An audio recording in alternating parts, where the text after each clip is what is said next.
Welcome aboard, Captain.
30 seconds.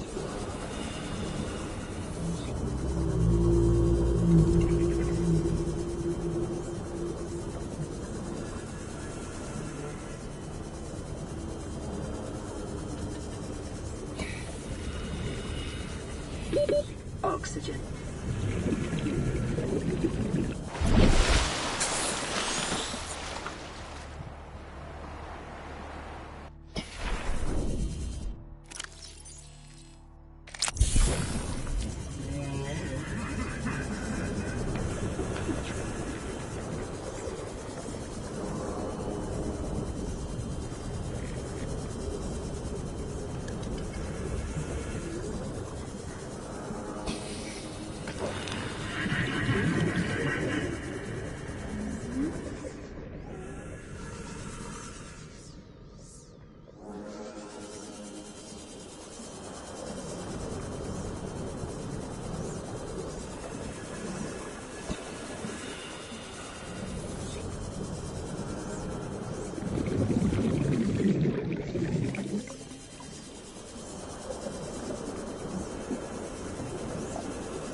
Welcome aboard, Captain.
Welcome aboard, Captain.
Welcome aboard, Captain.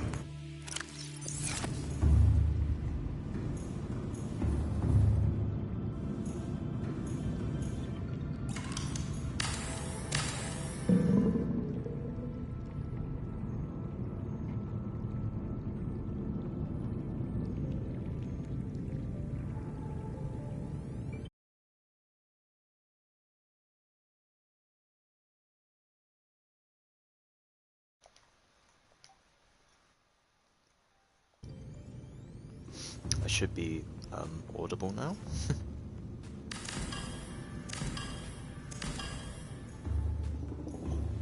Yeah. Alright, perfect.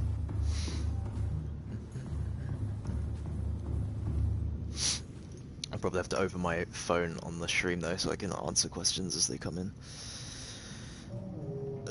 Okay.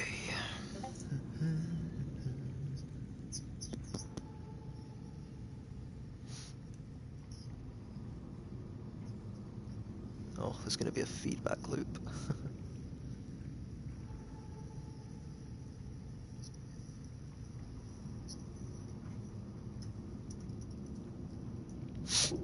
Oh, are you starting from like the very start? Oh, nice. Well done.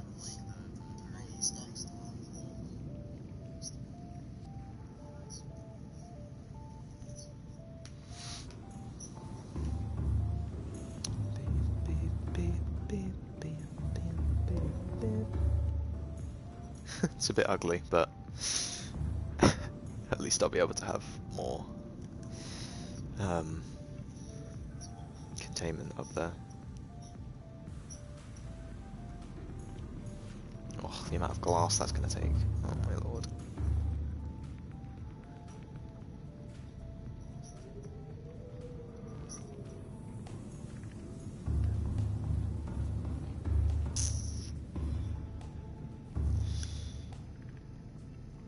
Oh, nice. Alright then.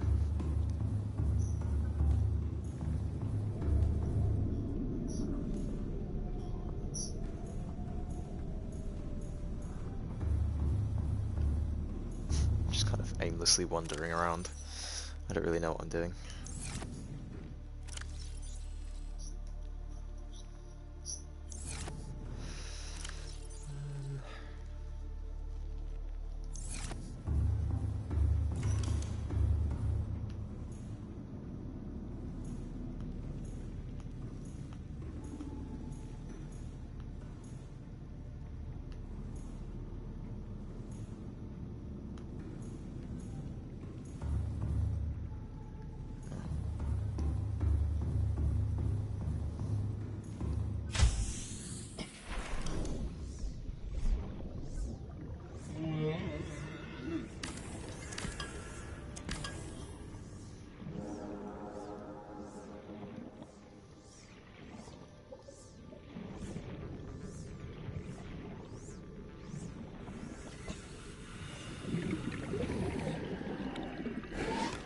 Life pod 3. Okay, I think that's... Is that the one that's... Is that in the kelp forest? Or is that the one by...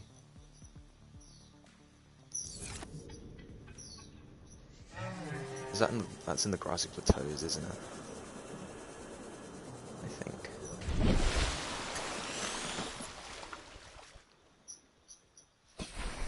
Yeah, you'll get quite a few radio calls kind of early on. Mostly about life pods. And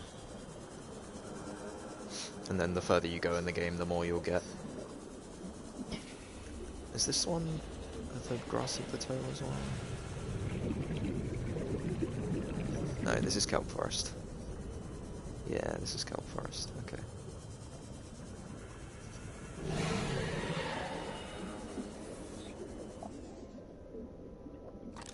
Let's forget this little guy's here.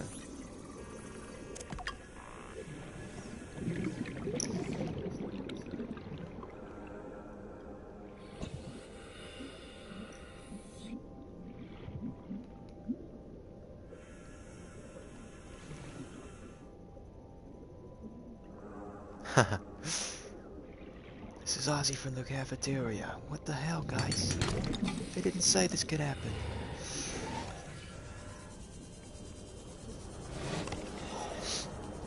It's probably the most memorable one.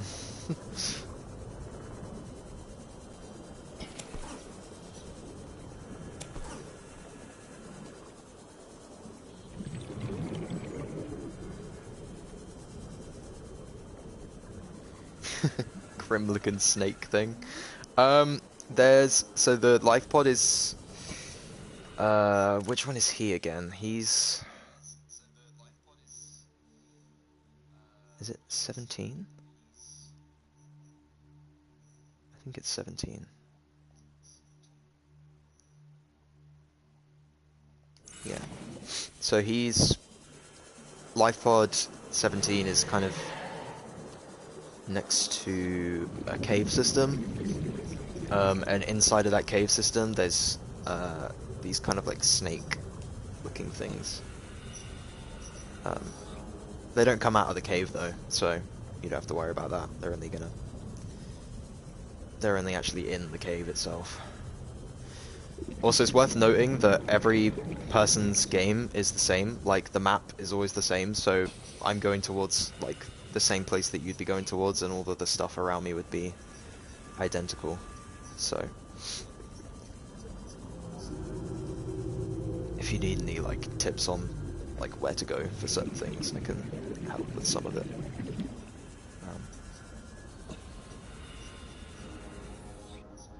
Yeah, so this is the life pod, and then the cave entrance is right there.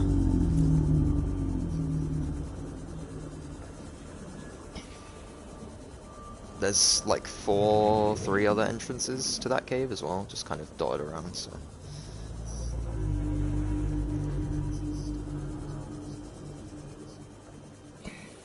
Seamoth fragments. I think there's a Seamoth fragment around. Which one has the Seamoth fragment? Is it 13?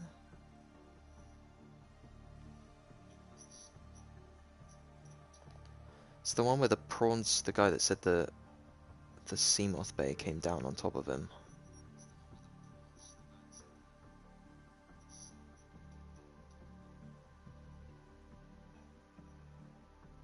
Just trying to figure out which one that actually is.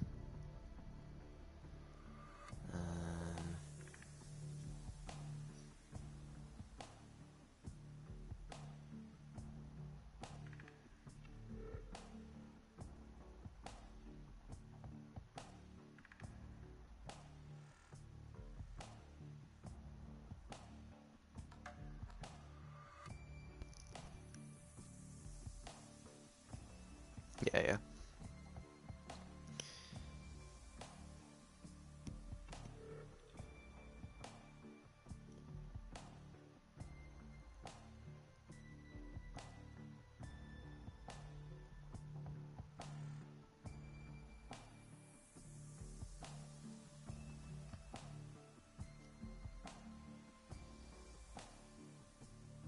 I've gone too far.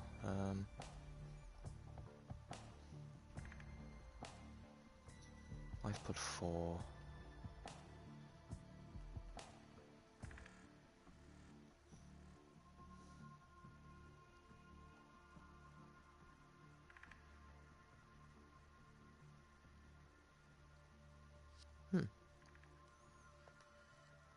Could have sworn that one of the life pods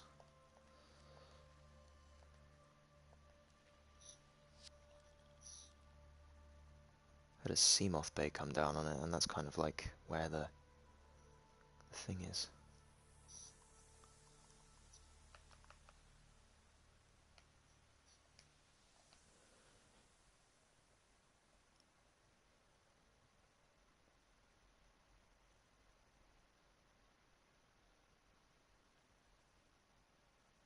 It might be life pod 6.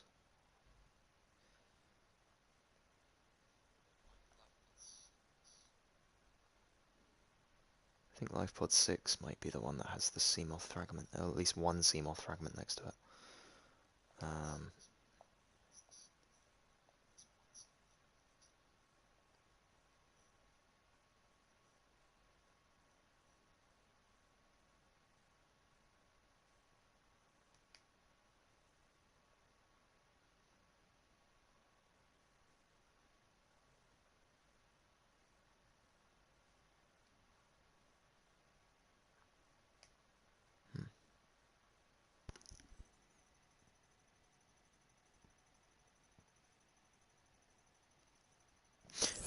big thing with tentacles making that noise? Is it like close to the surface? Because that would be a reef back. See if I can find one. There aren't any in this area. They're perfectly peaceful, like they won't attack you or anything. So you can go as close to them as you want. They're completely friendly.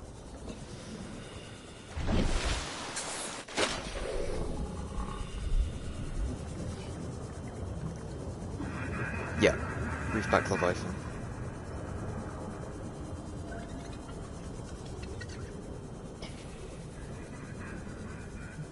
It's called a Leviathan because it's big, not because it's dangerous.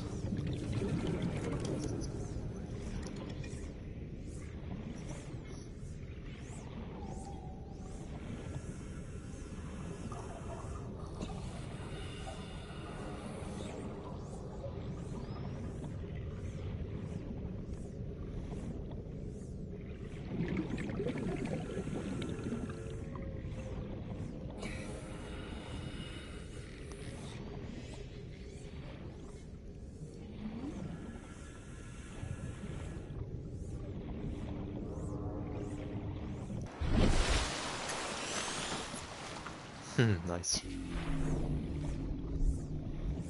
Where is he? Ah, there he is. He's back.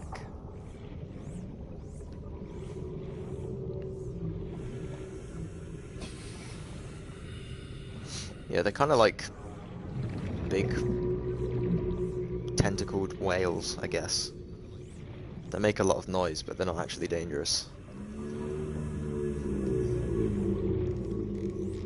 And they're also really cool.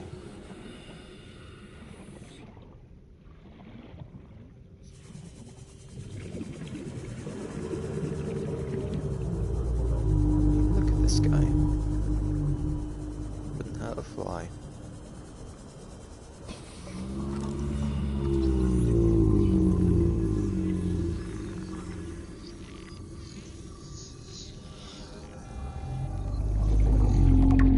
They can also have useful stuff on them sometimes. Not all the time. I mean, this guy has some acid mushrooms, but they're all over the place. Sometimes they have like outcrops with minerals and stuff, which can be nice.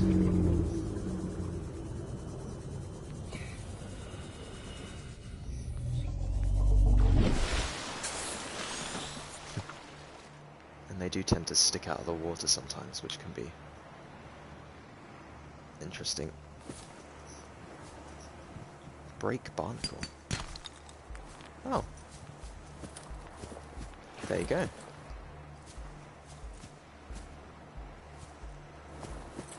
Barnacle. I don't think you can actually stand on top of them for, like, you can't ride them or anything, which kind of sucks, I guess, but...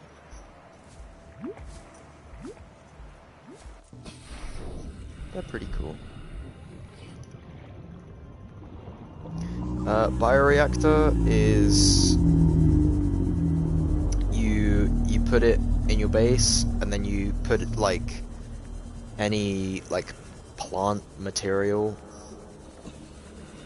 inside of it, and it changes it into energy. So I have one at mine, which is nice. It's pretty good. There's also a nuclear reactor, but I've never used one before.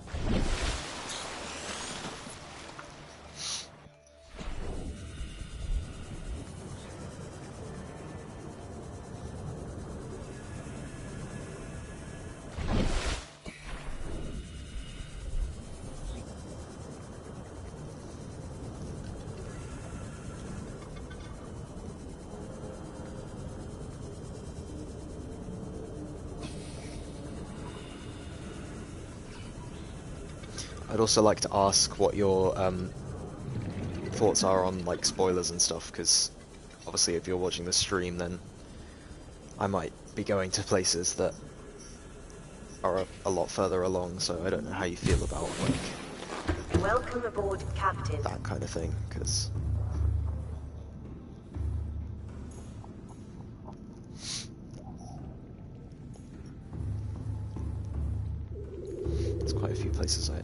go.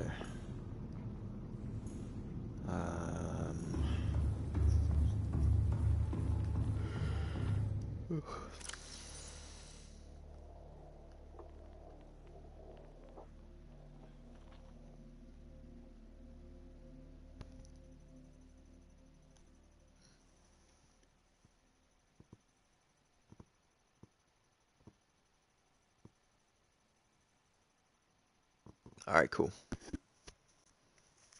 Perfect.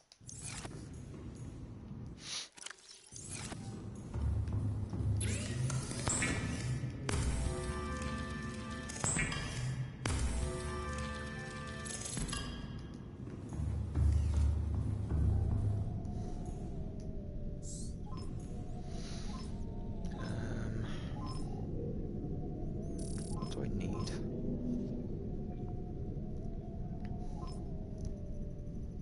Oh, thanks, man. Appreciate that.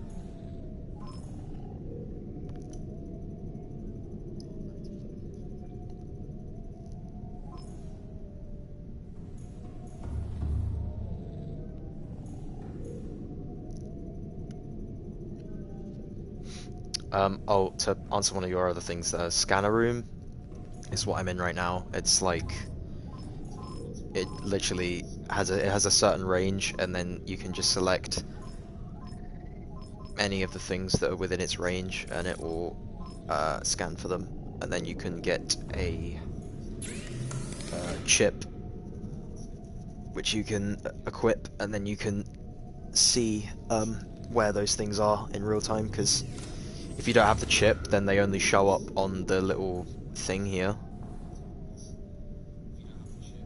So you have to kind of remember where they are when you go out there, so if you get the chip, you can just go straight to them.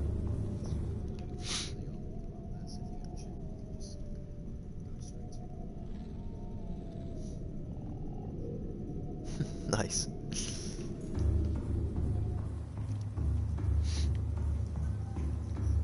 Yeah, I got really far on my last playthrough trying to go for the platinum, but I ended up I learned that you could activate like cheats and stuff on PS4, which is something I didn't think you could do on PS4. There's like a developer window you can open up, and you can like type in commands and stuff.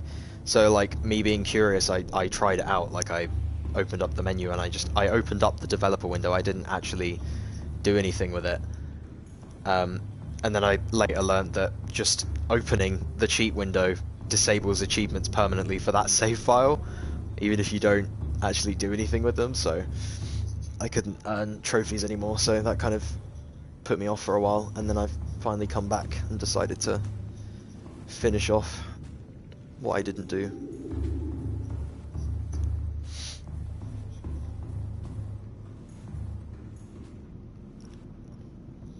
So, just in case,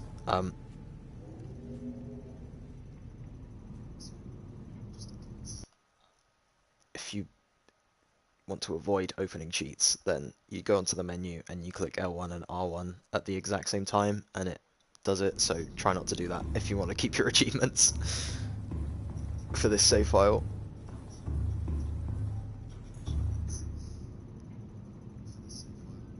L1 triangle and X, that probably works as well.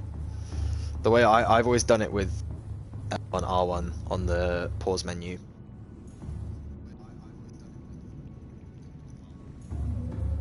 But I guess there's probably multiple ways of doing it.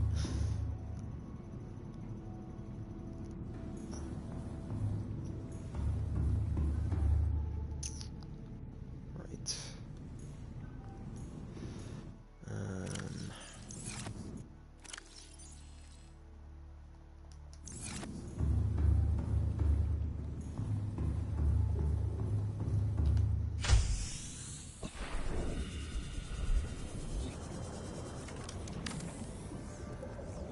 Alright.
hate that you can hear the water when you run around up here. That's so annoying.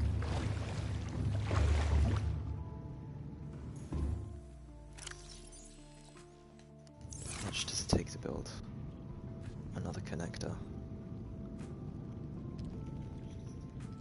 2. Okay, I might do that because I don't like the sloshing sound.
I just read your messages, by the way.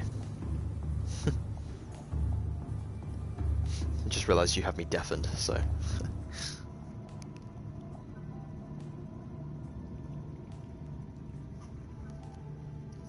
How could you?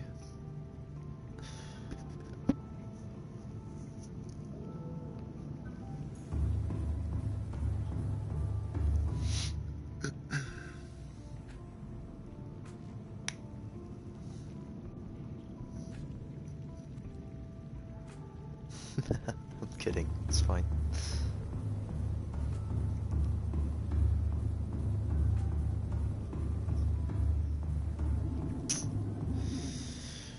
Okie doke. Yeah, I know.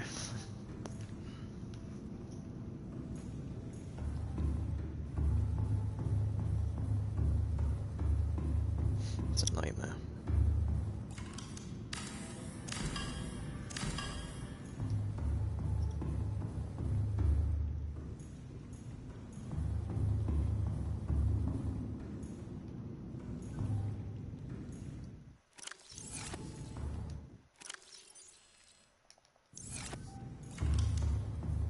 I think I'm going to put a hatch on this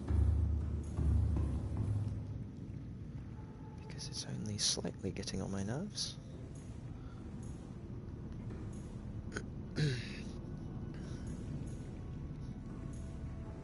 Which side? Do it from the outside.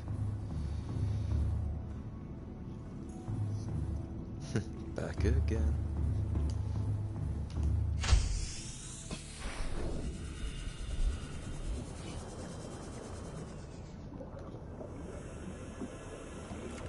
Yeah, I'll put it on this side. That makes more sense. Just get to it from anywhere then.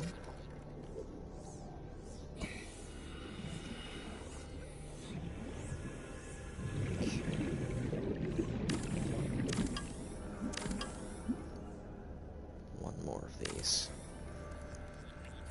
Boop. And then our compartment.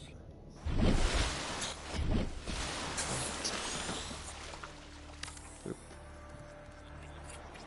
And then large room. Not large room. One of these.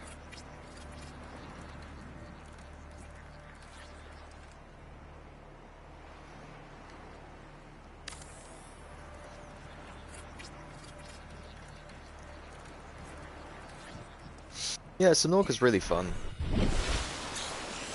I love it a lot. I just have the same thing I have Thalassophobia as well, so exploring can be quite tedious when you're constantly tensing your muscles and, you know, panicking. But I've been playing it for so long that some of the areas that I frequent aren't as bad anymore. I do prefer to explore in the daytime though, still, because all of my built-up immunity to like the scary areas has completely breaks down when it's nighttime.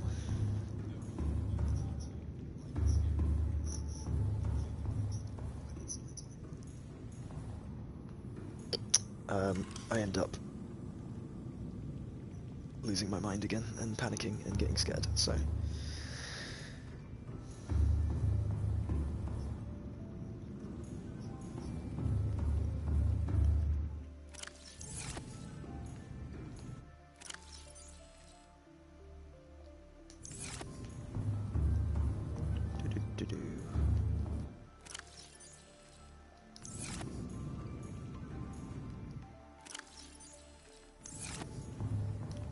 Actually put this away.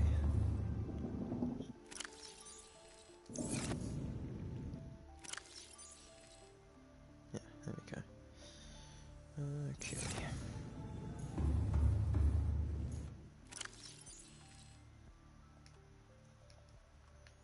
Probably put those away as well.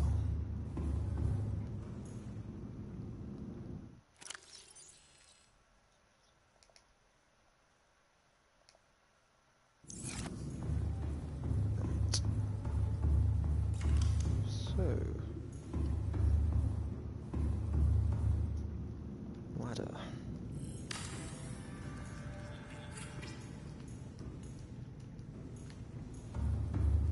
No more splashing sounds. Lovely.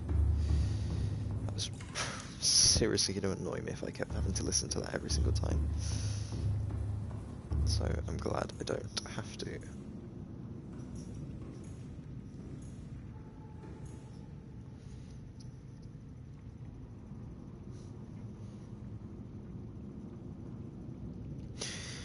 Yeah, the grassy plateaus, they're not that bad. They're big and barren, I guess. You know, it's quite open, so it can be quite triggering. But in terms of like threats, there's only really one enemy in the grassy plateau. There's the sand sharks, which can be a bit of a pain, to be honest. But once you like understand how they work, which is basically just kind of, they don't really have brains, they just kind of swim around and try and attack anything that moves, so you just kind of have to be aware of where they are and move around them, I guess. But other than that, it's not a bad area. It's quite nice, actually. No, there's no leviathans. There's literally sand sharks, and then if you get too close to the seabed, kind of the seabed and like the nearby cliff faces, there are sometimes these things called tiger plants, which like shoot like spikes at you, I guess. But you're probably not going to see many of those, and they only have a limited range. Like they don't see you from everywhere, so.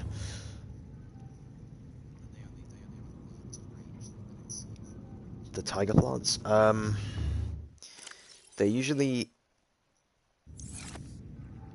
next to the like walls, like the walls of like the area, like the cliff faces and stuff, kind of on the seabed. Oh, the leviathans. Okay, there are 25 reapers in the game, and there are 6 ghost leviathans in the game. You're probably not going to come across any ghost leviathans, especially not in the early game.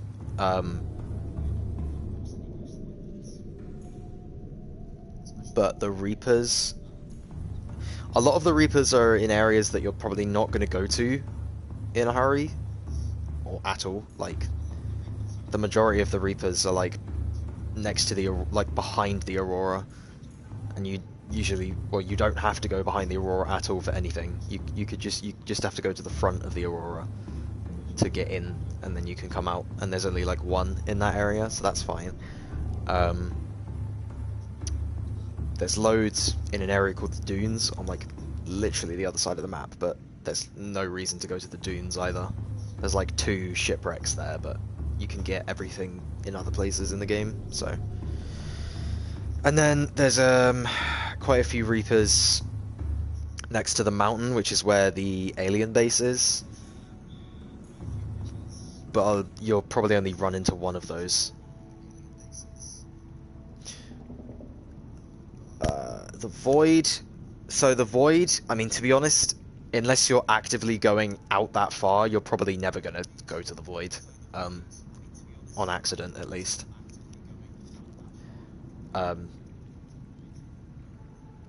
But, yeah, the Void spawns. The Void is different because when you go into the Void, like, you actively, like, go over the edge of the map, after about, like, 20 seconds, it starts spawning, Ghost Leviathans from the Void to basically just push you back into the map.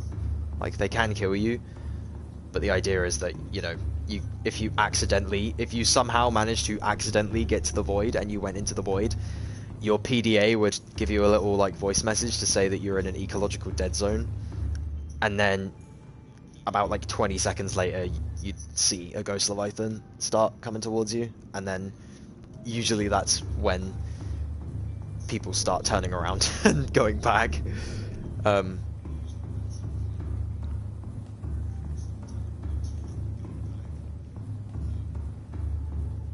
But to be honest, I've never accidentally gone to the Void, and it's necessarily easy to do. Probably because I'm extremely paranoid, so I'm always I always try to be 100% aware of where I am on the map at all times. It says that when you go to the Dunes. So the Dunes are kind of... Where are the Dunes? I guess they're... If you think of the map as... If you think of the map like top down, if the Aurora is on the right side of the map, then the Dunes are on the left side of the map.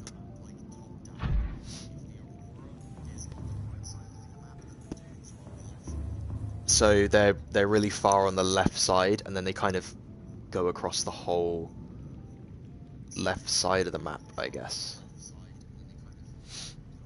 And there's like, how many Reapers are there?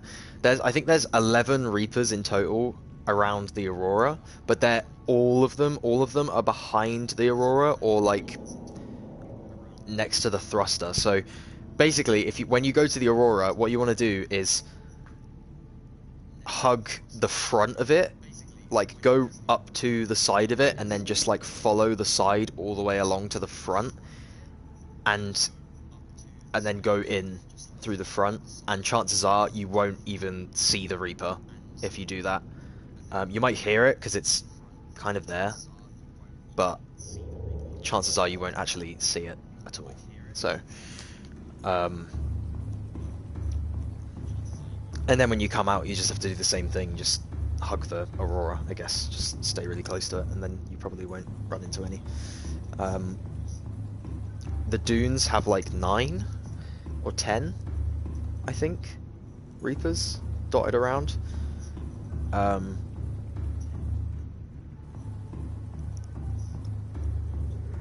So, yeah.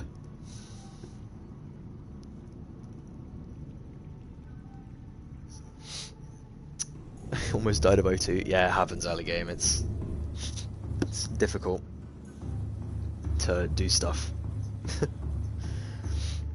I think you can make a O2... I mean, you've probably already made the standard O2 tank. I think it literally is just titanium, if I remember correctly. Yeah. And then the high capacity is silver, which is the only real thing that makes it tough to get.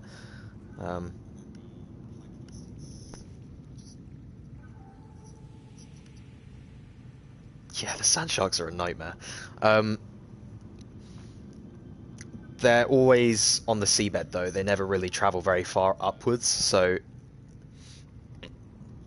a lot of the time, if I need to do things in the grassy plateau, I will kind of swim above the ground, quite, you know, at least a little bit high up off the ground, and just, like, look around the seabed, and then if I see something that I want, I then dive down and grab it as quickly as I can, and then go back up, so they can't really do anything. And as long as you're moving around a lot, like you said you had the sea glide, so as long as you're moving around a lot with the sea glide, you can pretty much outrun them and avoid them, and they're not really that much of a threat. They're just annoying because they get in the way, and they kind of jump scare you sometimes when you don't expect them to be there. Nice. Just got silver now. Nice. Yeah, you only need one for the O2 tank. Silver is one of those things that you end up needing a decent amount of, but never have enough of.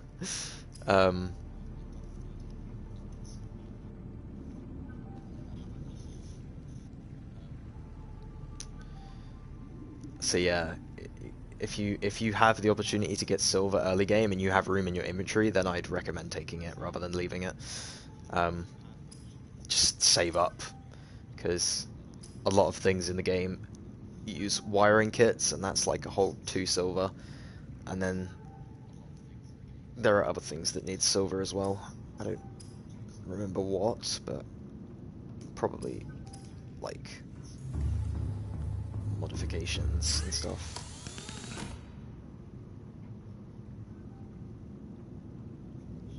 Yeah, you'll need a lot of wiring kits, so it's just good to have a lot of silver on hand, I guess.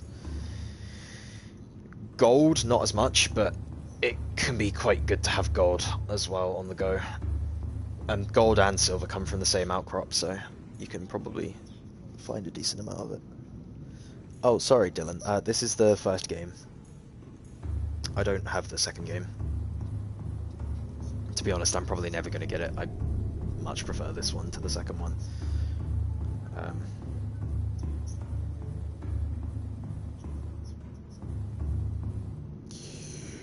This one has a special place in my heart. The second game, not so much. It's not bad, it's just not as good as this one, so yeah, definitely.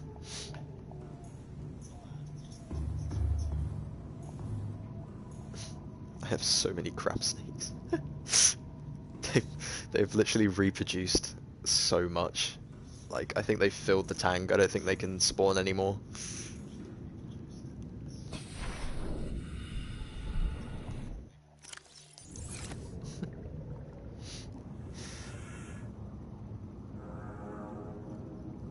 Blowing up sound. If you're in the grassy plateaus still, it could be a thermal vent. They make quite a lot of noise when the fire goes up. In this playthrough, I'm about, I guess, halfway through the story. I haven't gone to the Lost River yet. Like, the Lost River is my next major milestone, I guess.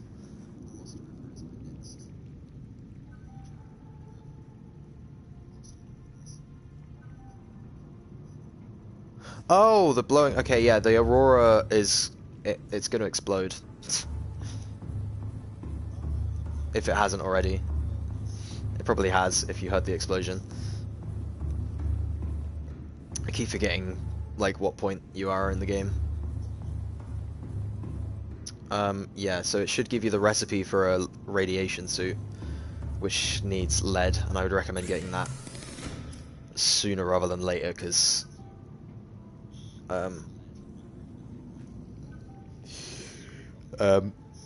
basically, if you try and go anywhere near the aurora, you don't even need to be that close. Just like in the general vicinity of it, in the biomes surrounding it, radiation, which deals quite a lot of damage over time, so just grab a radiation suit as soon as you can and you'll be able to explore freely. Yeah. It's really loud.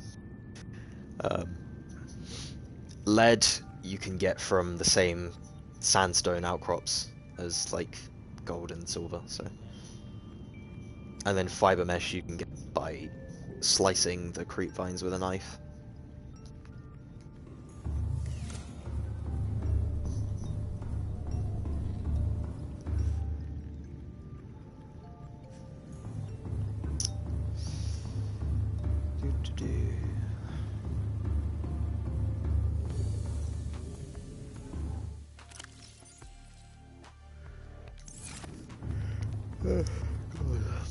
Tired.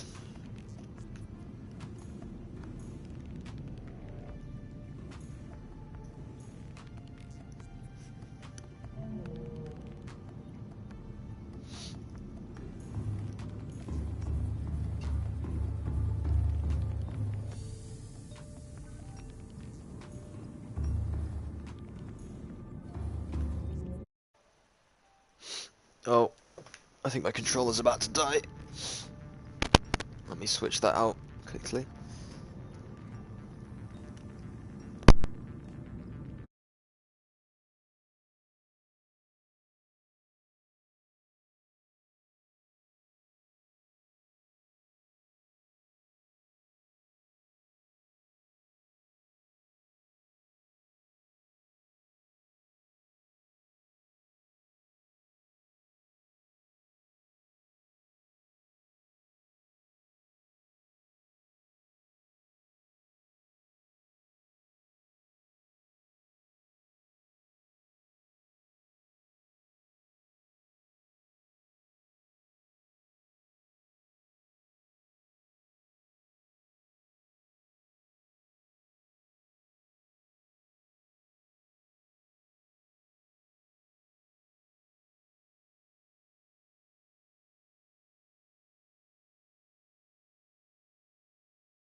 Alright, I'm just going to use this controller for a second, because it's gonna... I can't turn the other one on. This one has mad stick drift, so I can't use this one. Otherwise it's going to make me literally go insane. But I should be able to connect another one.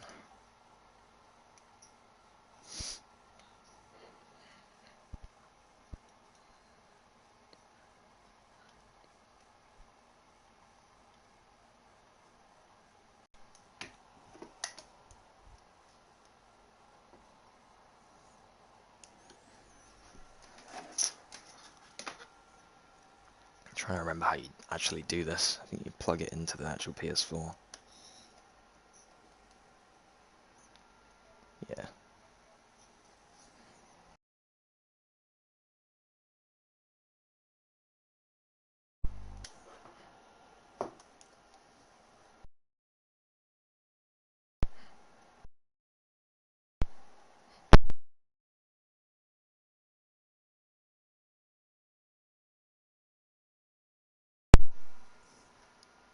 Alright, so that one's charging now. Alright, so I'm gonna have to use the one with horrible stick drift for now, but that's fine. Look how bad the stick drift is on this. I'm not even touching the controller right now. It's like permanent recoil. It's actual nightmare. I hate it so much. 135 tank, nice. Sorry. There's going to be loads of pop-ups on the screen because it's having a seizure right now. I'm trying to figure out which controller I'm using. God, I hate this controller so much. I can't even click on stuff. I'm gonna have to. Oh, this is actually annoying. This is horrible. I can't play the game like this. Hold on. This is actually a nightmare.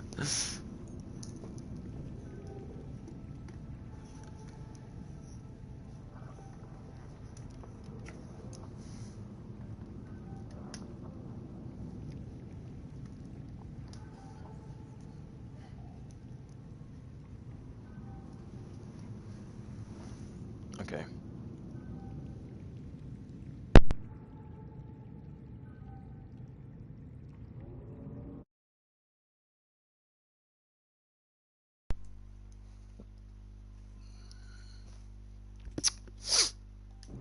Okay, there we go. I'll just charge it while playing. Yeah, the recoil, actually insane. Okay, yeah, I'm just gonna charge this one while it's... Or use this controller while it's charging. I am in the kelp forest. Right on the edge of the safe shallows and the kelp forest, like the border between the two. That direction is the dunes and the mushroom forest, and then the blood kelp zone, and then the aurora is that way. So I'm on the kind of western side of the safe shallows. I usually build my base here because it's accessible. It's right in the center of the map. I can get to kelp, titanium, the jelly shroom caves, the aurora if I need to early on. It's useful to be kind of right in the middle. I built this recently. I was planning on having more multi-purpose rooms, so I can have more alien containment. And I'm building them up here because when you build above water, you don't get any hull integrity. So you don't need to build like reinforcements and stuff. So, because I'm probably going to build quite a few, I'd rather build it up here so I don't have to deal with the constant base flooding and stuff. Which is no fun at all.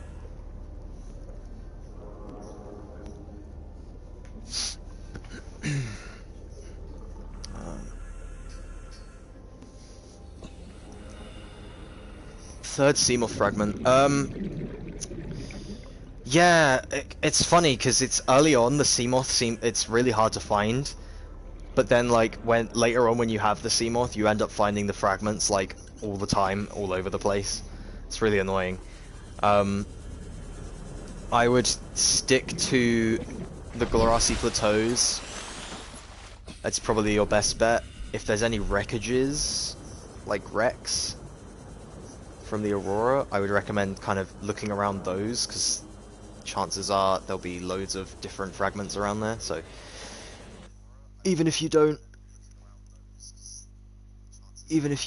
find what you're looking for, at least you'll probably find other stuff that could be nice to have.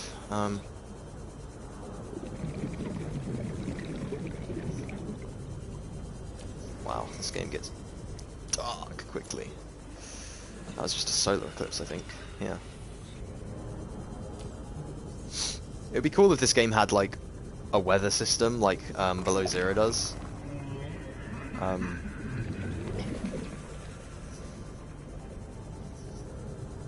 think that would be nice. But, I mean, I get why they didn't do it, because it would have been a lot. And it might have changed a few things about how the gameplay works and stuff. So... at most we have solar eclipses every now and again. And it's annoying because, like, in the PDA, like, survivor logs, there's loads of mentions from, like, the Degassi survivors about, like, massive rainstorms on the floating island and stuff, and it's just like, where are those rainstorms in game then? Because that would be so cool. Annoying, but really cool.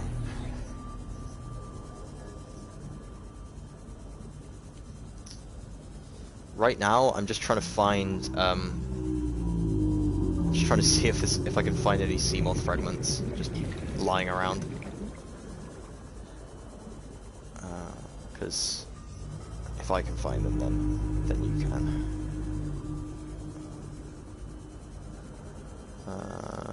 That is titanium scrap. There's none around this wreck.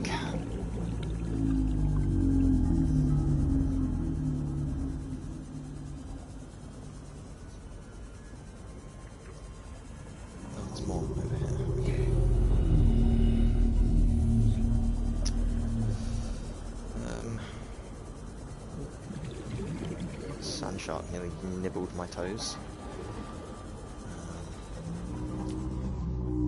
What's going on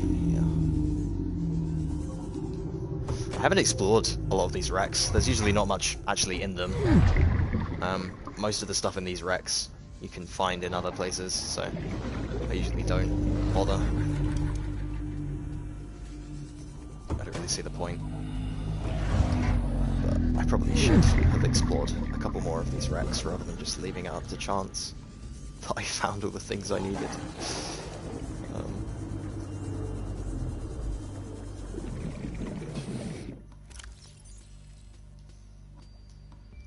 Laser cutter.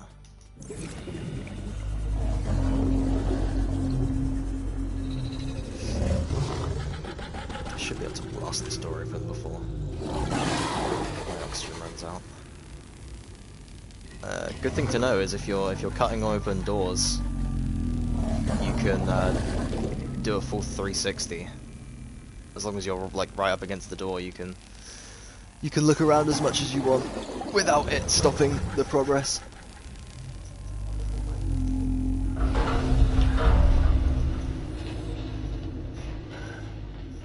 Oh wow, there's loads of stuff in here. Modification station. 30 nice. seconds. It's a nice little hidden room.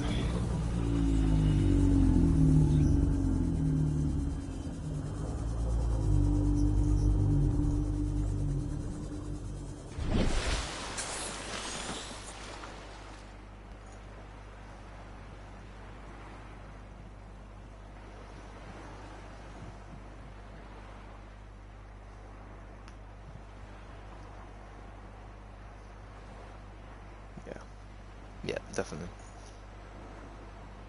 The voice assistant in Below Zero. Yeah, this one is iconic. You can't get rid of this one. Like,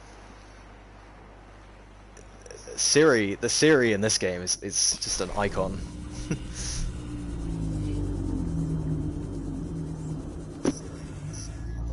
Baby reef back. Yeah.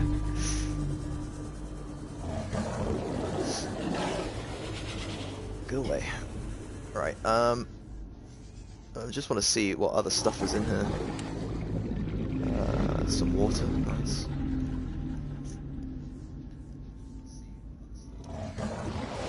Lots of modification station fragments in here. Preparing the day's water don't ration actually need ahead water. of time will help ensure So if you're looking for modification dehydration station and fragments, eventual death. battery charger fragments and stuff, then this little side room in this wreck is definitely a place to go. There's like 3 in here, and I think you only need 3 for a modification station, so there you go. It's all right there. And a propulsion cannon. Nice. That's about 600 meters off of the life pod. Very close to the mushroom forest, actually, which is another really good biome for vehicles. Very deep, though, so it might be difficult to stay down there for long.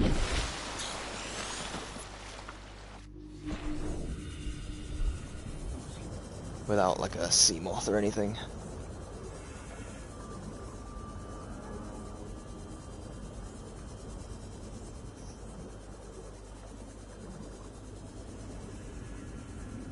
Oh, this isn't even the mushroom. There's the mushroom forest. This is an opening into... See, this area triggers me massively with thalassophobia. Like, where is the stuff? There's nothing there. There's like nothing. There's no landmass. There's nothing. And then there's just random floating islands. Like, bro, I hate it with a passion. It makes me really uncomfortable. Even though there's literally nothing over there that can actually hurt you other than like bone sharks. That's basically it. So.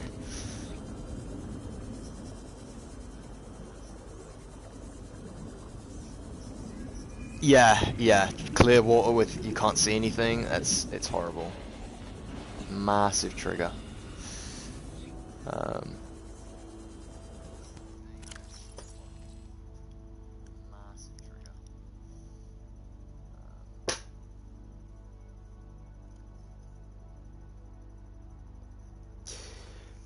It's funny you mention that. That's actually my plan. I've got my base here where it is, but when I go down to the Lost River, I'm planning on taking a Cyclops, and then taking a Cyclops and a prawn suit down with me. And my idea is to go down to the Lost River with the Cyclops, with all of the materials and stuff that I need to make a base, and then I build a really tiny like outpost kind of base with like one multi-purpose room, a moon pool, and then like med kits, battery chargers, power cell chargers, and a fabricator, and some like energy to power it in that little area. And then I can take the Cyclops back and leave the prawn suit, and then bring the Seamoth back with me. And then I kind of want to have it so that like I can leave my Cyclops there with the prawn suit and then take my Seamoth back and forth, because the Seamoth maximum depth is 900 meters and that tree is at about 850. I think that the lower parts of it are in like 900, but you can take the Seamoth down there just fine. So I kind of just want to move my stuff to there, have a little outpost there, and then I can like come down with the Seamoth whenever I want, dock the Seamoth at the base, and then take the prawn suit down further, and then when I come back I can just do it in reverse and come back home with the Seamoth. That's kind of my plan, at least. So that's going to be like 2 trips with the Cyclops, and then 1 trip with the Seamoth. Just going to be a bit scary, but honestly, the Lost River isn't that bad. Not for me, at least. Like, from a thalassophobic standpoint, the Lost River isn't horrendous. It's actually better than some of the other places in this game, because you can actually see the ceiling and the floor and the walls. Like, it's a cave, so you can see stuff around you, which helps. And in terms of hostile fauna, the ghost leviathans are about as bad as it gets, and there's only like 3 of them down there, and to be honest, you're only really going to run into 2 of them. Yeah, 13 nickel. I remember that. There's a somebody told me about that, just like a joke about how you can mine one nickel outcrop with the prawn suit drill arm and you'll be done for the rest of the game.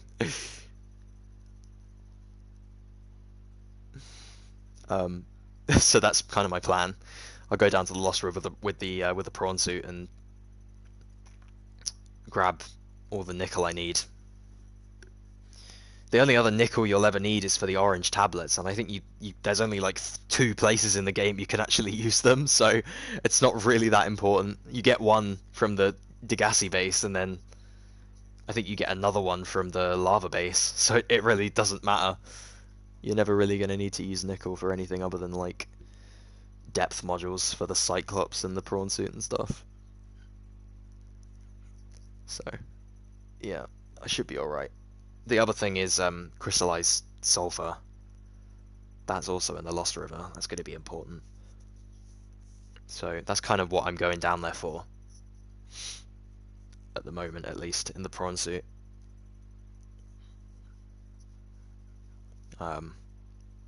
There's also like 4 separate entrances into the Lost River, so like I've been spending a lot of time trying to decide which one I want to take, like which one is the best. The blood kelp, the northern blood kelp one, is probably the best option for like accessibility, because like as long as you get past the Leviathan, well, there's 2 Leviathans, there's one in the blood kelp and then one in the river, but it like takes you right to the junction, so you can just access everything you need in the Lost River from like one path. But then in terms of like safety, I guess the safest entrance would probably be the blood kelp trench, because there's no hostile enemies there. There's like 1 crab squid, and as long as you have your lights off, he's not going to do anything. Time capsules. I got 3 time capsules this playthrough so far. I don't know how rare they are, but from what I've seen, they're pretty rare, so that kind of shocked me a little bit. And yeah, you're right, they did clutch up. I got a laser cutter, a thermoblade, and what else did I get? Well, a laser cutter and a thermoblade were pretty much all I needed. They were pretty good drops, as far as I'm concerned. I think there were a few batteries in there as well. You still struggling with the Seamoth? I'm looking around. Ow. I'm looking around my plateau to see if I can find any ones that I may have missed. Wait, is that one? That's a bioreactor. No, okay.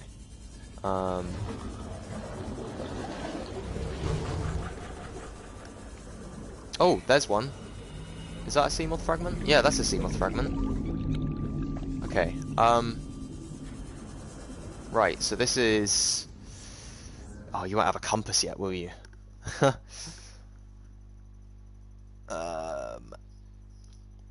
I will try and show you where this is directly from, like, my life pod, at least.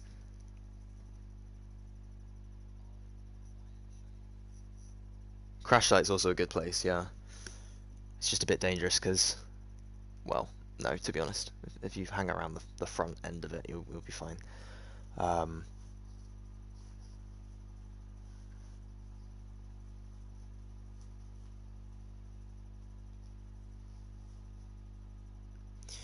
The Sea Treader Path, yeah, it's quite a sightseeing spot. It's quite good.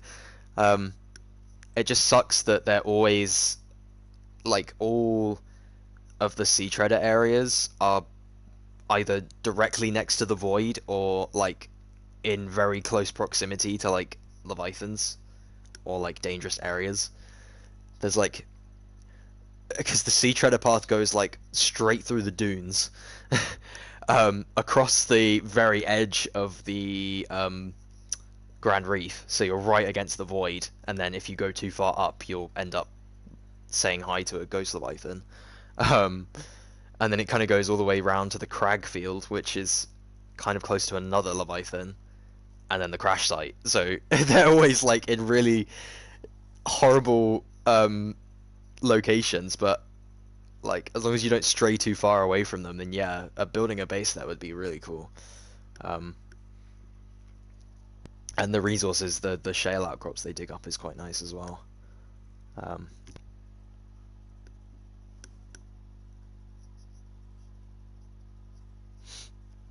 Which one is that? I have a map on my second Google tab. I played this game a couple times before, so I don't really care about like finding things on my own anymore. I just kind of want to get it over with. And I'm still taking my time with the game, so it's not really affecting anything. Sea treader paths. Where are the sea treader paths?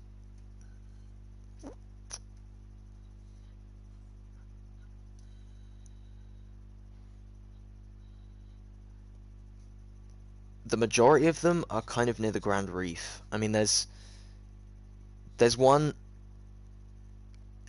kind of slap bang in the middle of the Grand Reef, which isn't next to the Void, or I mean, it's kind of close to some of the Leviathans. There's one fairly close, but it's way, way up.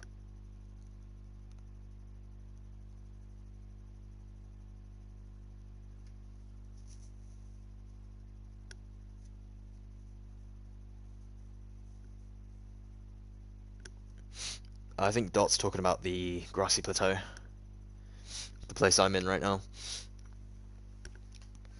Right, let me see if I can get you this sea moth fragment.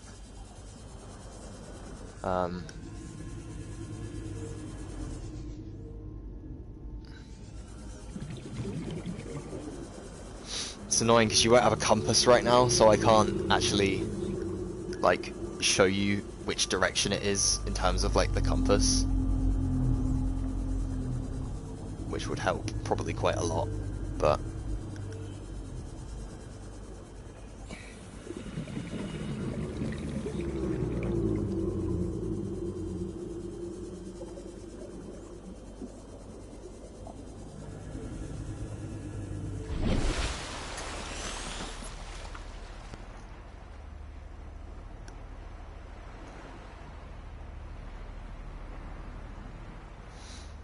to see if there's a few around the wreckage as well. I personally didn't find any at the Aurora crash site, but I probably didn't look very hard.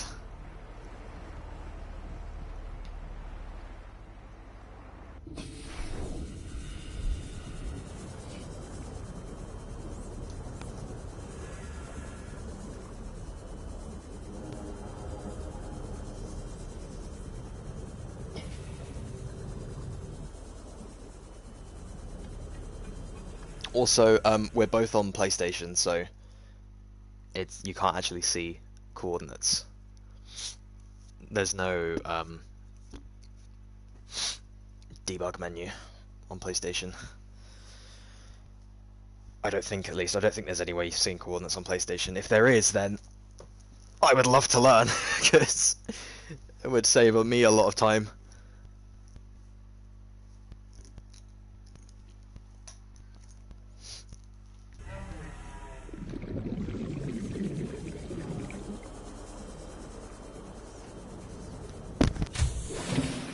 Welcome aboard, Captain.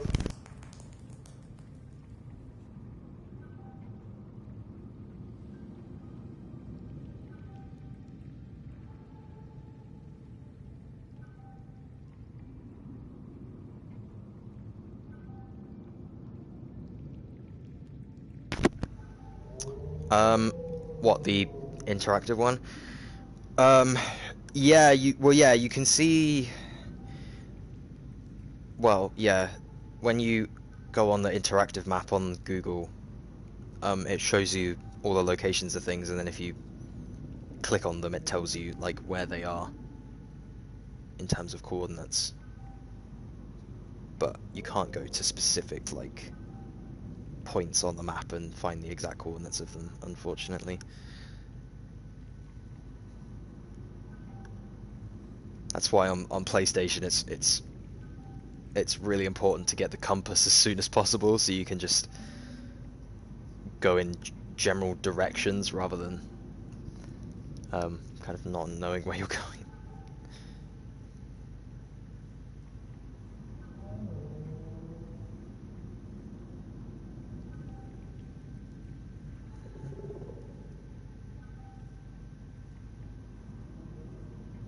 There's no in-game map. It's on Google.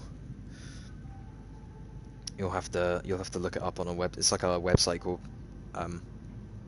mapgenie.io. It's a bit overwhelming when you first open it, but you can pretty much find everything you're ever going to need on there, so it's quite useful.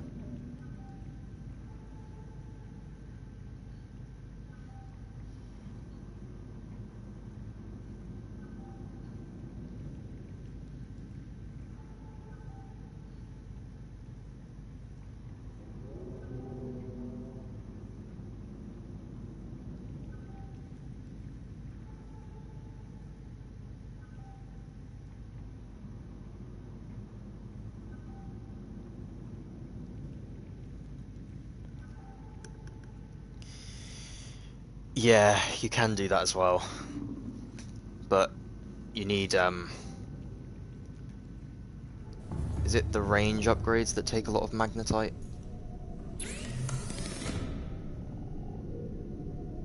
Range, yeah, you need a lot of magnetite to get, well, you need 4 bits of magnetite to get the range upgrades, but if you want to get magnetite, he's probably going to need a sea moth, because going down into the jelly shroom cave without a sea moth is a bit risky.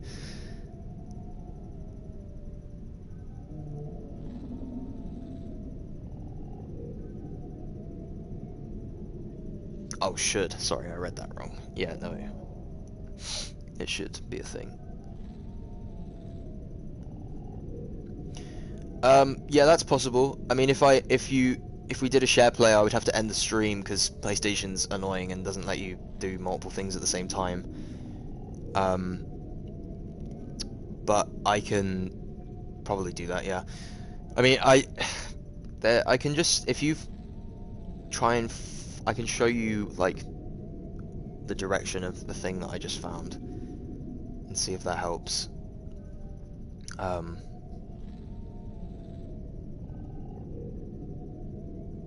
Like, you can just follow along because the map is always the same for everyone, so sadly the life pod spawns in a different place every time, but it shouldn't really matter that much. I'm just trying to remember where the compass is, like where the earliest compass you can get is, because that would probably help quite a lot.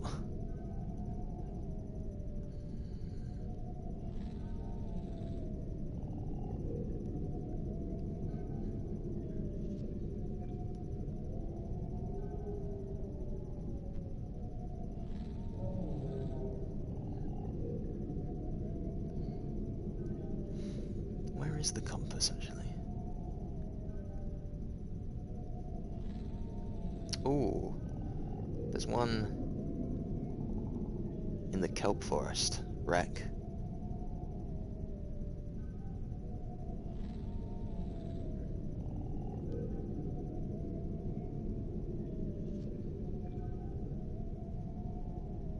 Red Dead 2? I haven't, no. I've seen gameplay though, and I can agree that it's probably a really, really good game, but not really my thing.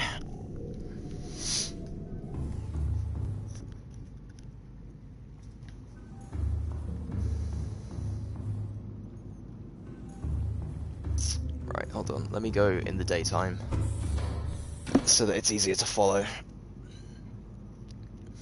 And I can also show you where the compass is as well, and then from then you can just kind of follow me whenever, because that would be quite useful, I think, as well. So yeah, go to your life pod.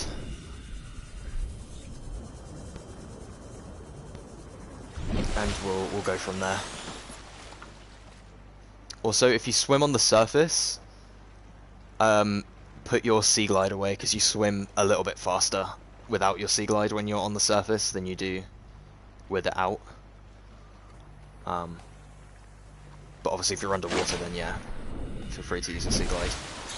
Just be careful of running the battery out.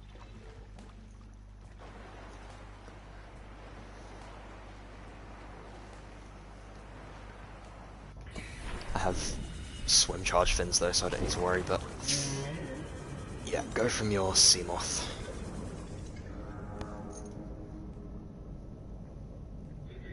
Oh, perfect. Alright, go. I would recommend making that as soon as possible. I can't remember what the recipe is for it.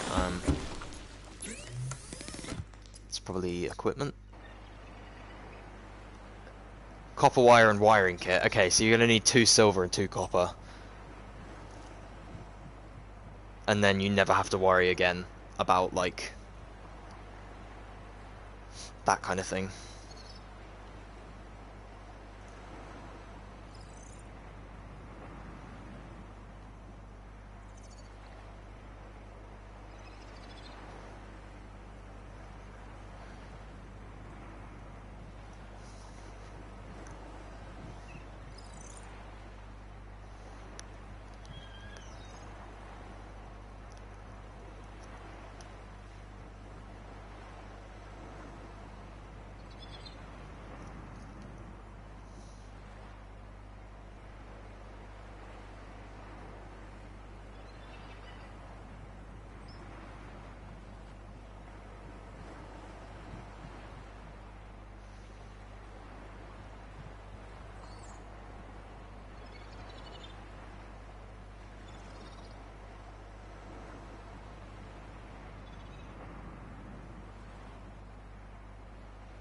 Yeah.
Sorry, I'm just checking stuff.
Nice. Alright, so if you get to your life pod, you make a copper wire and a wiring kit. You can make the compass. And then that'll make it a lot easier for you to follow me.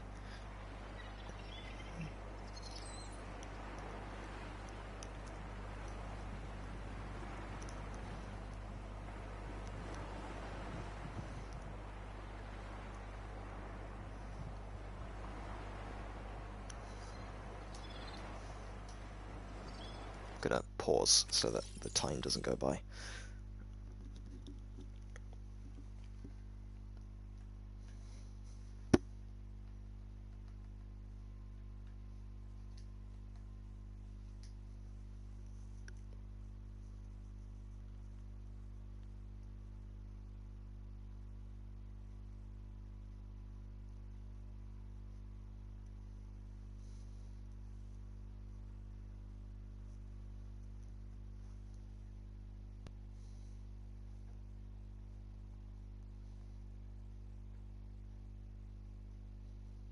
Nice. So you got the compass?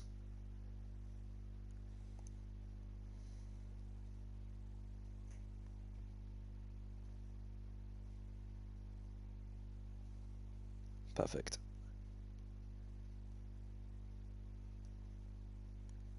Okie doke.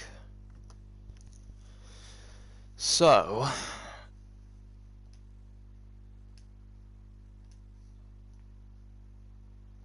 Alright.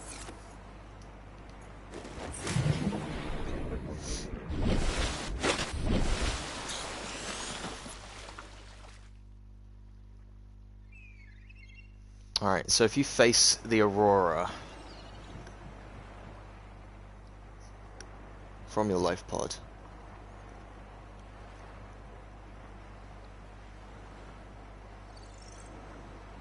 and then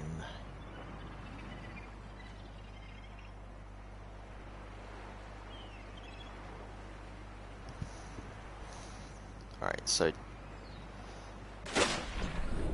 yeah, so the Aurora's on your right. You should see like this cloud in the distance that's quite close to the ground, like a big cloud. If you kind of start swimming in that direction, but kind of veering to the left, so like kind of north from the life pod, I guess, a little bit kind of northeast, kind of north.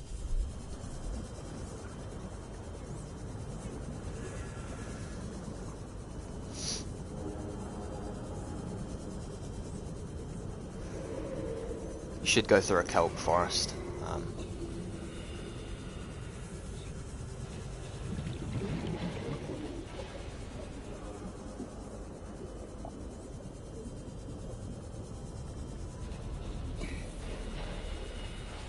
You don't have to be underwater the whole time either, you just want to kind of swim in this direction, kind of north. Right, let me just check.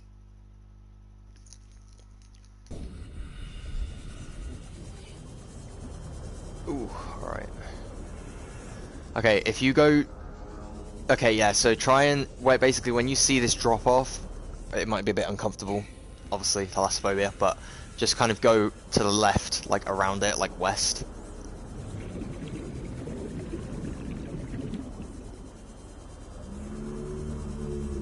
And kind of just skirt around this drop off. And you should eventually reach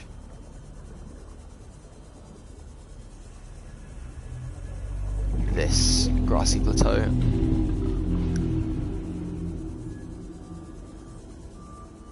And there is a wreckage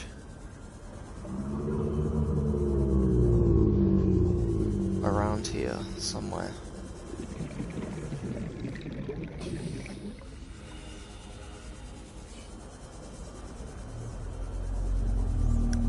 It might be further down. I think it is a bit further down. It's over here. Just basically kind of stick around this area. You should see like a big kind of cliff northeast. And there's this big like tower of like floating rocks and stuff. I'm just gonna swim up so we can see if there's any landmarks that you can actually see up here.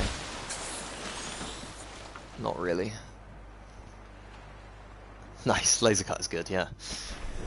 But yeah, if you kind of stick around this area by this big tower of floating rocks, you should see this wreckage here, kind of on the edge. And just to the left of the wreckage is this like vent thing sticking off here. And for me, there's a sea moth fragment here. Now, I don't know if this will be here for you. Please don't bite me, that's not fair. I don't know if this will be here for you, but if it is there, then that's great. If it isn't, then that's really annoying. But there should be, I think a lot of the fragments in this game stay in the same place for everyone, but it might be that some fragments are dotted around randomly for different people. But I think this one should be like permanent, like you should be able to get this one.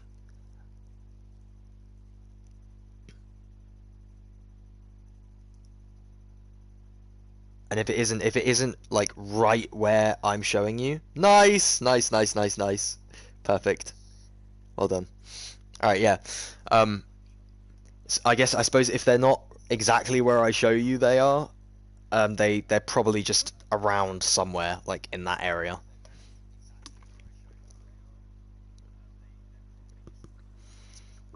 It might be that they don't spawn nowhere near the wreckage. Well, there you go. That's fine then.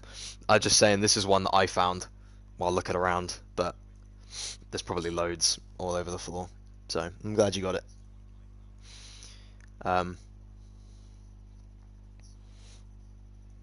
Make sure you look for mobile vehicle bay fragments to like get it as well. You'll find an absolute boatload of mobile vehicle bay fragments in the kelp forest. There's pretty much every single crate in the kelp forest will have a mobile vehicle bay fragment in it, or a sea glide fragment in it, so you'll find it really quickly. Oh, nice, perfect. Alright then, yeah, you're good to go then. I will head back.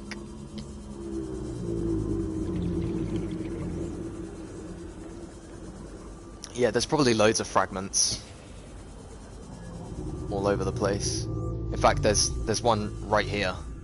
I just found another one myself right here, and another one there. So, yeah, there's loads. Absolutely loads.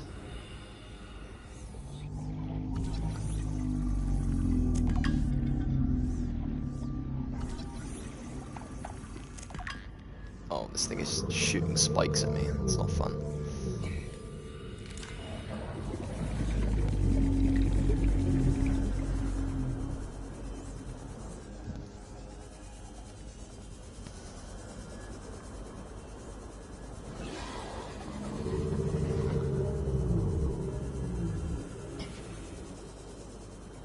Oh damn, that's not good. Charge you a tenner for something you don't even use anymore. That's kind of stupid.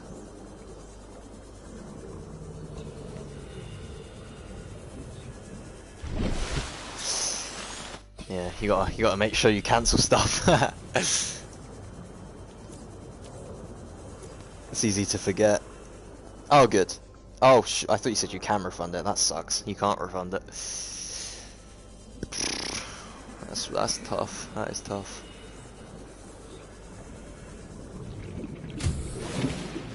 Welcome aboard, Captain.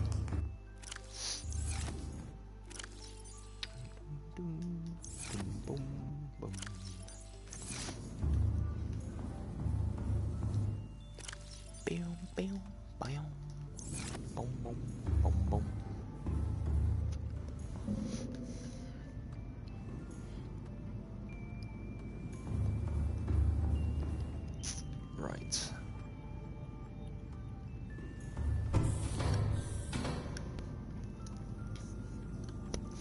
I think I was gonna head back to the Deep Grand Reef, because I wanted another crab squid egg so that my crab squid had a friend.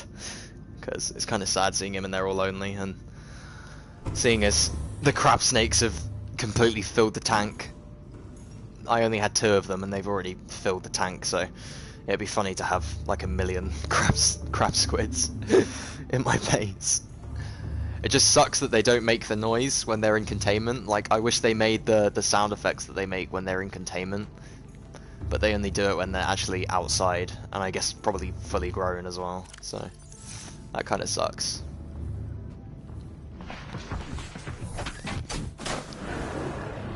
But, yeah. All systems online. I don't really like the deep ground reef. It makes me uncomfortable, and it's usually really dark down there, and there's warpers everywhere, and warpers are just no fun at all. Nobody likes warpers. They suck. But it's like one of the only places I know to get crab squid eggs, and it's probably one of the best places to get crab squid eggs as far as I'm concerned, so I'm just gonna head back there, because I mean, I managed to get one, and then I got attacked by like 3 warpers at the same time, so I just stopped searching. And it was pitch black as well because it was night, so it wasn't very fun. It was not very fun for me to be around there for very long.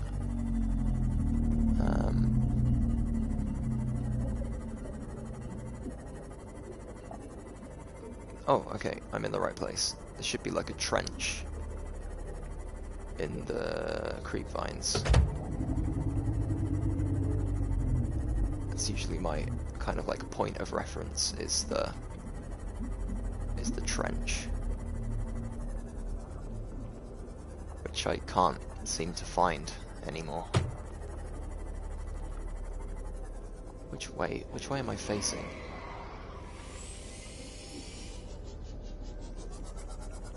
I'm confused. Where am I?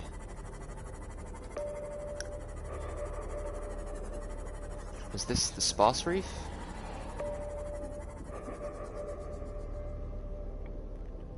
That's the sparse reef over there, so what's...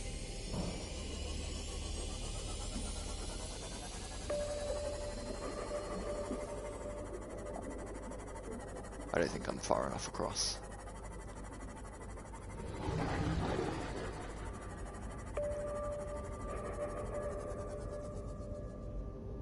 But that's... Where am I?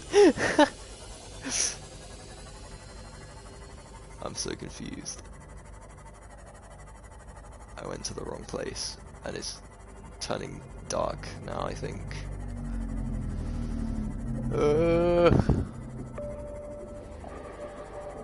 I hate it. Is this it? This might be it. This is it. This is it. This has to be it. Over here, right? Right here. Here it is. Okay, this is my reference point. This is how I get to the deep ground reef. It's the safest way. As far as I'm concerned. Because you can avoid all of the scary things if you go down this way.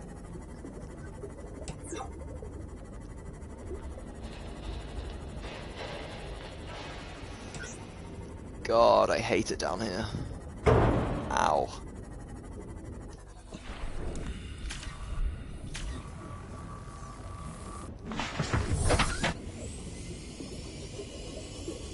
Alright. And then you just hug the bottom. Tightly hug the bottom. Oh, yeah, the sonar. Yeah, the sonar is terrifying. It's extremely useful. Like, it's really, really useful if you're like turned around and you can't like figure out where you are. But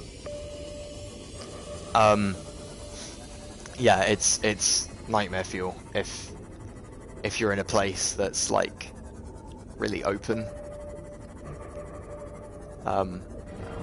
Oh, see, these guys, why do you have to be here? I don't like you, go away. Like, leave me alone. I just want to find some eggs. I just want to get my crab squid a friend. That's all I want. That's all I want. That's all I'm here for. I just want my crab squid to not feel lonely. I want to get him a wife and a family, etc. You know? Like, please. He deserves family. He deserves a family. Okay, I'm gonna need to turn. Oh, there it is. There it is. There it is. No, that looked like an egg. That's not an egg. That's so annoying. It looked like an egg. It's probably actually easier if I have my lights off to see them because they kind of glow a little bit. They have like a green glow, I guess. Yeah, I really hate it here because of the warpers. The crab squid is fine. Like, he's a little bit unnerving, but like he's not like bad. You just have to keep your lights off and he basically can't see you. Unless you're like literally right in his face. Which I might be. Was that his legs? No. I don't know what just brushed past me, but that was really unnerving and I hate that very much. Right. Where is... There's eggs down here somewhere. There's gotta be eggs down here. I know there's an egg down here somewhere. It's hiding from me. It's hiding from me. Where is this damn egg? I can't believe I'm doing all of this for a stupid egg. And there's warpers everywhere. I hate it. This area sucks.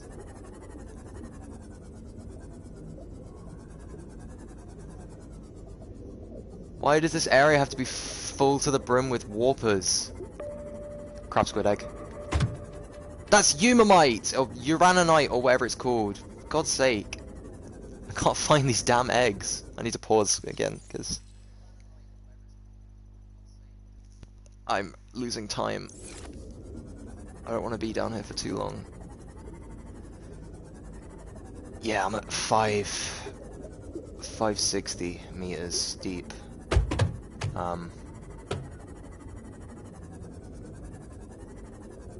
It's not horrendous. It's not horrendous down here. It's just a little bit spooky, I guess. Depending on how you see it. I would really like to find some eggs though, so I can just leave. Because right now I'm just getting like Uranonite, and I don't need Uranonite. I don't have a nuclear reactor. I literally have absolutely no use for Uranonite at all.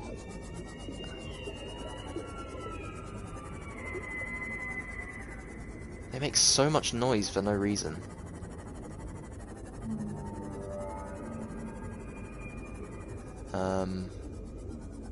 Eggs. Eggs. Eggs. Eggs. I'm gonna get lost down here as well. If I'm not careful. That's another reason I don't want to be down here for loads of time, because it's really easy to get turned around. There's a warper right there. I don't want to be here! There's too many warpers! They're everywhere. They're so annoying. Like, they're the biggest threat down here. It's not the crab squid. The crab squid is fine. It's the damn warpers. It's those damn warpers. They really are the biggest threat.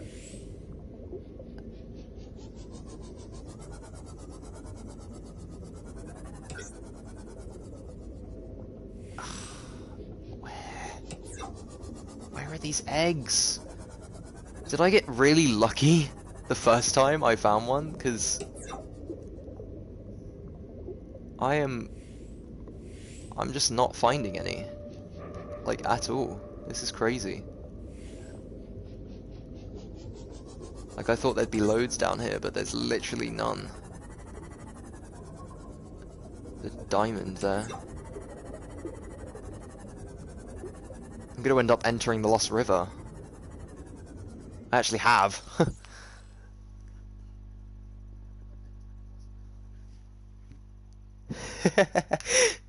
The duality of man. You're trying to make Seamoth, I'm trying to make family. We are not the same.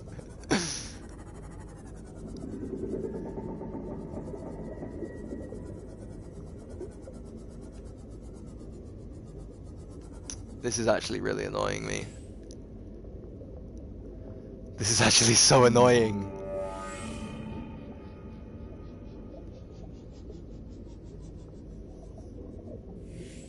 I thought I would have found one by now. I really did think I would have found one by now. But I am struggling. I am seriously struggling. There's no eggs. I think I got really lucky the first time I came down here and found an egg like straight away, because I'm not finding any right now at all. There should be loads down here, or there should be at least be a few. So far I've got a grand total of none, so I'm just like, I'm a bit confused.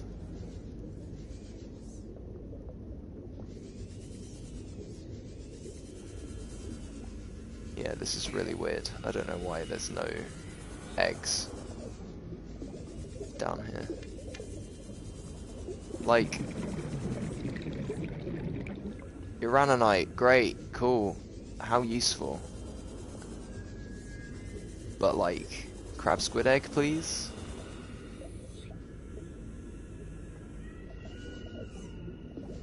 This is really annoying now, actually. I just want a crab squid egg. This guy's gonna attack me. This is so annoying.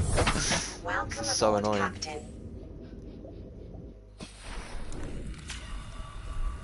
This is actually so annoying.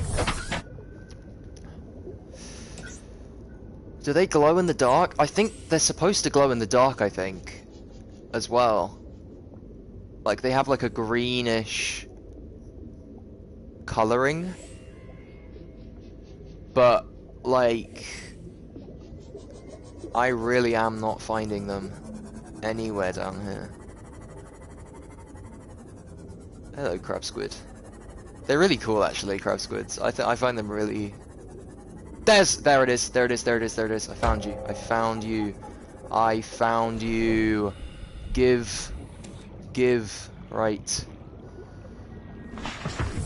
That's all I needed. That is literally the only reason I came back down here. Now I need to find the exit, which is up there. Wowie!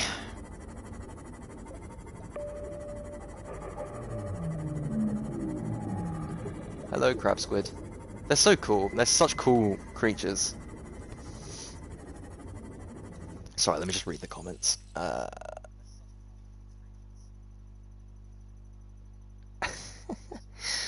Yeah.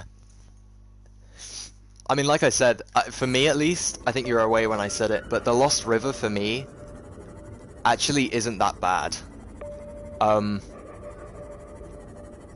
In terms of like thalassophobia, or at least my thalassophobia, the Lost River is actually kind of nice because you can see the walls and the ceiling and the floor, like it's a cave, so you can actually like see around you, like you're enclosed, so it's almost comforting knowing that there's like nothing, you're not in like a massive open space, you're in a cave system basically, just a very big one. Shit, oh god, sorry, excuse my language, but I was not expecting to come face to face with one of those guys. That close. I'm glad he teleported away and didn't teleport me instead. That would have been pretty bad. Alright, let's get out of here. Let's get out of here. Let's get out of here. I wish you could harvest the big, like, glowing pods like these things. That would be so cool. They'd look really pretty in like a tank.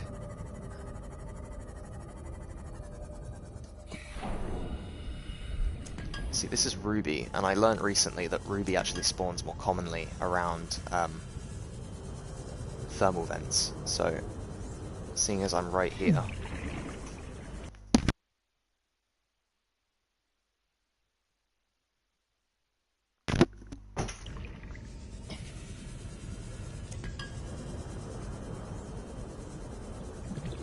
Yeah. I learned recently that they actually spawn more commonly next to thermal vents.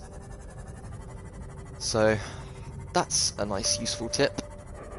I had no idea that they would spawn more frequently in around thermal vents. 2 glass and a power cell, yep. Yeah, Seamoth is actually quite cheap. Which, I mean, I guess it makes sense that the Seamoth is quite cheap. It's the first vehicle you can get, so it'd be a bit unfair if you spent like an hour trying to build it. But yeah, it's just quartz, copper, and other things. Where am I? Oh, I'm in the grassy plateau. It seemed like a whole different area in the dark. That was really scary, actually. It's like, where am I? I'm just on the other side of the map and I didn't even realize. Radio cool, nice. Yeah, you'll get a lot of life pod distress signals and general like messages from survivors quite early on, or just I guess like Seamoth wise, you'll get quite a few. Welcome aboard, Captain. The game like actively tracks your progress and stuff, so like when you make a Seamoth, it will start sending you certain messages, and when you go to a certain place and do a certain thing, it will start sending you more messages and stuff like that. Like after I went down to where I just was for the first time, it sent me another distress signal that I hadn't gotten before, because it knows that I'm starting to go quite deep. So it's like, oh well, if you're going that deep now, then you can go deeper later. So we'll send you this distress call so you have something to work towards. And a lot of the distress signals, like the life pods, are right next to useful things or openings and areas that are quite good to be near, so it's quite good. Right.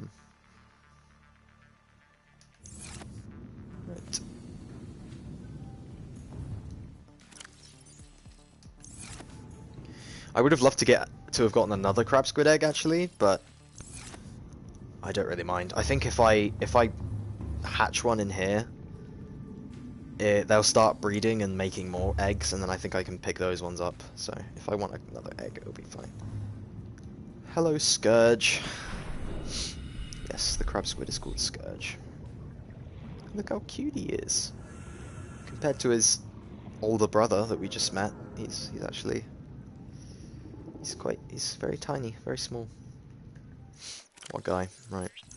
I'm about to give you a friend.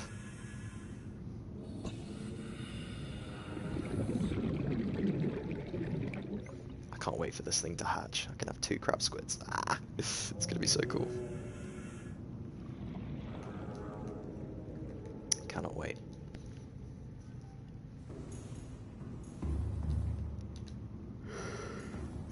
Right.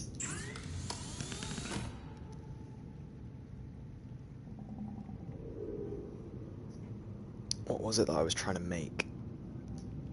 I think it was the prawn suit depth module.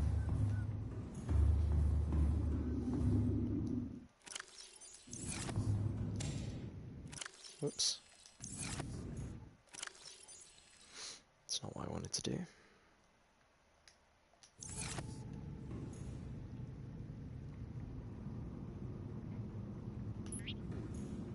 Yeah, there we go. Okay. Polyaniline, a power cell, and an advanced wiring kit.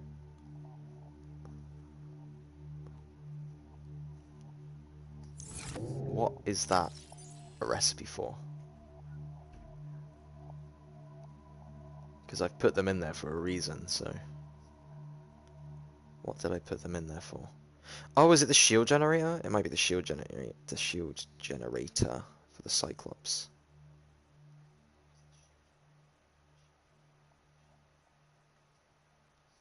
Yes, it is. Okay, cool, perfect.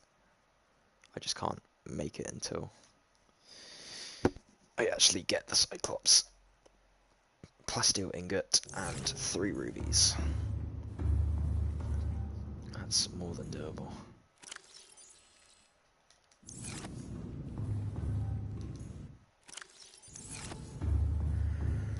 Two, 3, 4, 5, 6, 7, 8, 9, 10.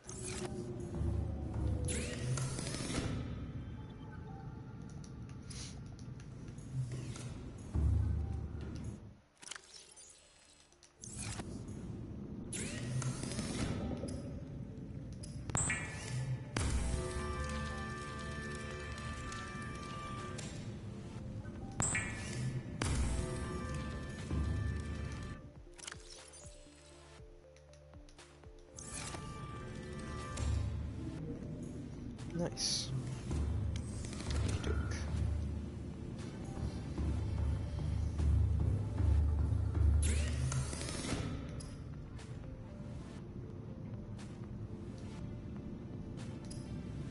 Oh, it's the Cyclops death module, isn't it? Seamoth! Nice! Perfect. Yeah, around about now, you probably want to start thinking about making a base. Something small and livable that you can work with. Because now that you have a Seamoth, you're going to want to have it charged regularly. So you're going to want to make a moon pool and then have, you know, that kind of thing.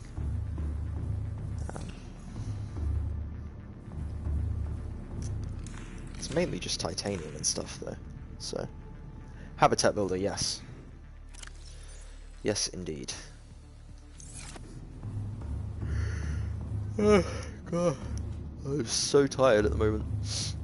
Fucking yawning all the time. Right.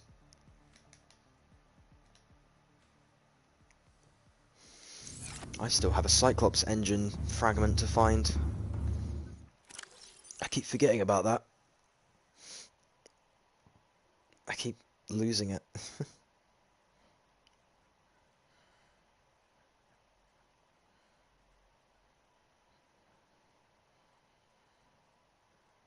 I got that one.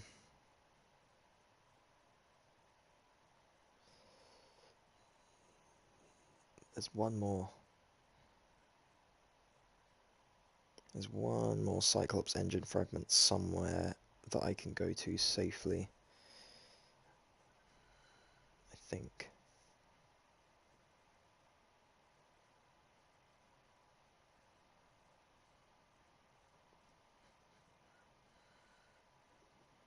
Or at least I thought there was.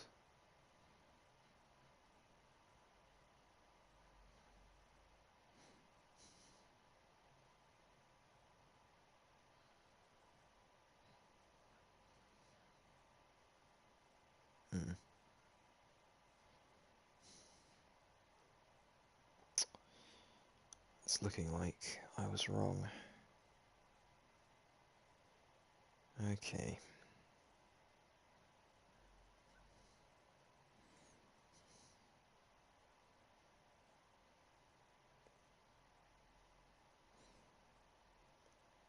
Great. Great. Great, great, great, great, great. Oh, that sucks.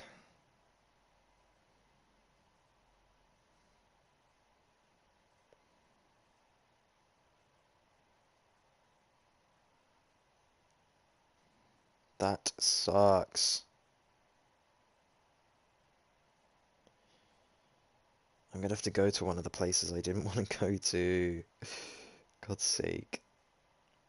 I thought I was free. I thought I was free.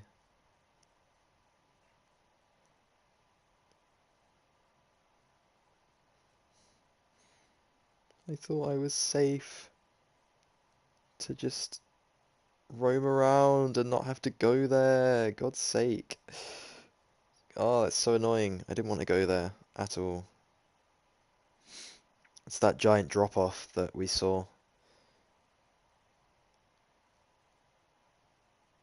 when I was showing you where the Seymour fragment was. I have to go over there. I really don't want to, but I'm gonna have to.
Right.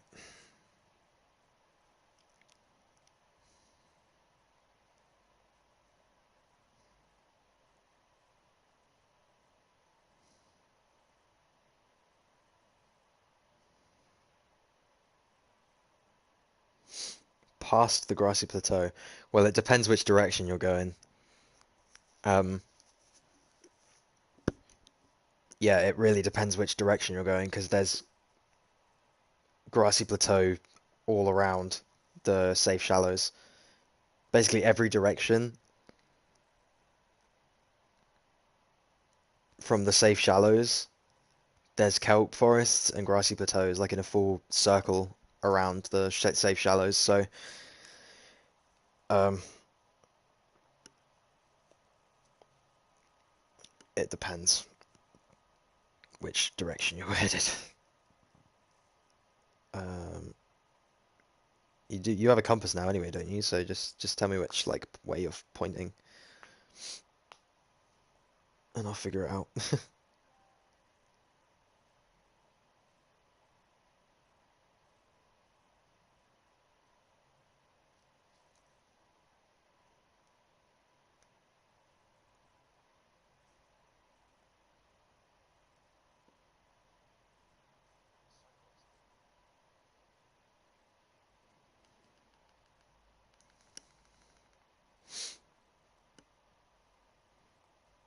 Because I mean, if you're facing, I don't know what straightforward means, because it's the life pod's slap bang in the middle of everything. So there's, if you're facing towards the aurora, then past the grassy plateaus is, well, the aurora, and then there's also a mushroom forest there. That's kind of east northeast, I guess, from the life pod. Um, if you're going straight east, like the eastern grassy plateaus, that takes you towards kind of the dunes, which is not somewhere you want to go this early in the game. If you're going like, sorry, not east, west. West is what I meant. If you're going straight west from the life pod, then that's the dunes.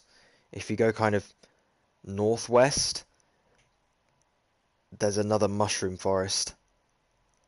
And the mushroom forests are they're safe. So southwest and west of life pod 17. Okay, southwest and west. Life pod 17. That's this one, isn't it? Okay, so yeah, if you go that way, there's a very large drop off, like a trench. There's no point going there this early in the game. Because that trench alone goes down to like 500 meters on its own, I think. Maybe 600, yeah, actually. Um, And then there's like the sparse reef, I guess, to the left of that trench. That's perfectly peaceful and fine. Like there's nothing there that can hurt you at all. There's a decent wreckage there and a life pod. Life pod 19 is there. If you ever get the distress call for that.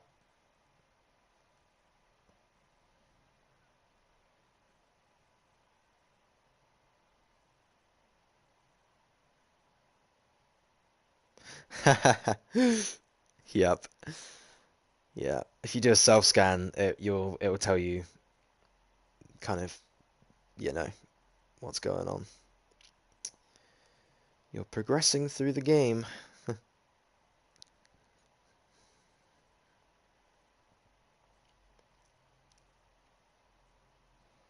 Right.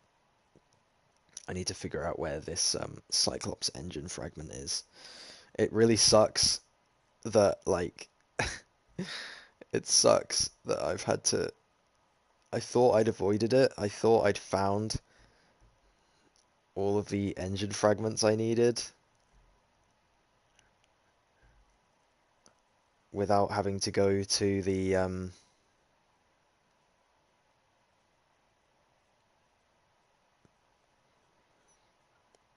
without having to go to the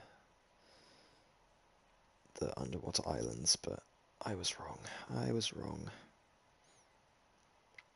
I'm gonna have to go to the underwater islands. And I'm not happy about it. Not in the slightest.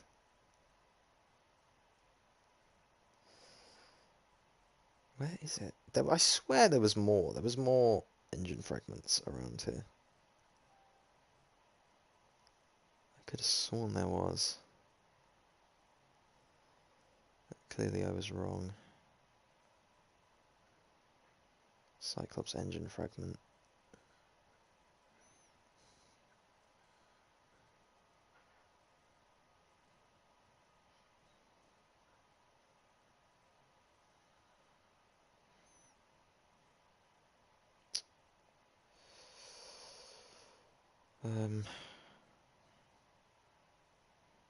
Right. Yeah, I'm just gonna have to suck it up and go there. I thought there were more. I really thought there were more. That sucks.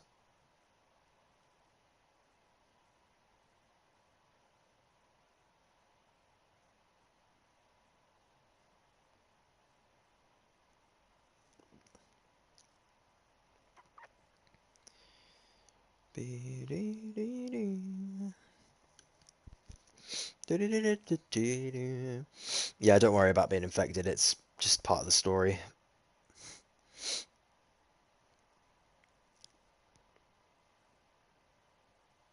It doesn't actually have any negative consequences in terms of gameplay.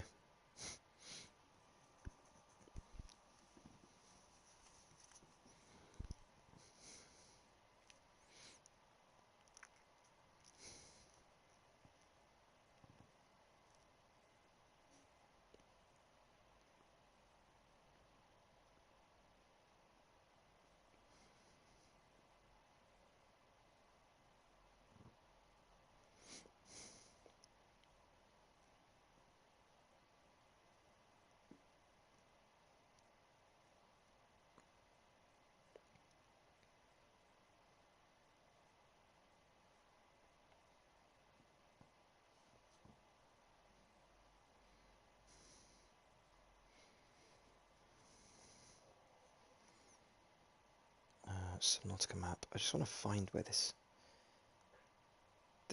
engine fragment is. There probably is one on the Aurora.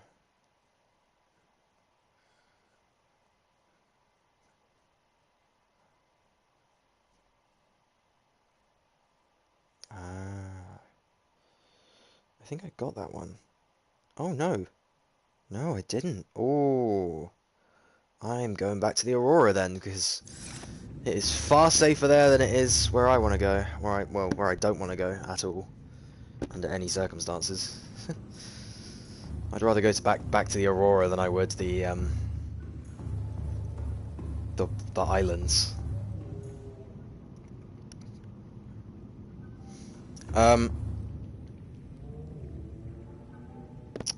So you know when I was showing you where the Seamoth fragment was, or at least the one I had, I told you about that massive drop-off that we saw with like the floating little like rocks and stuff? Where it was just openness and nothingness. In there, there's like big floating underwater islands, and there's a wreck on top of one of them, and there's Cyclops engine fragment there. But I don't like that place at all. It makes me really uncomfortable, so I don't want to go there. I just found out there's like 3 engine fragments on the Aurora that I just did not find at all. So I am going back to the Aurora.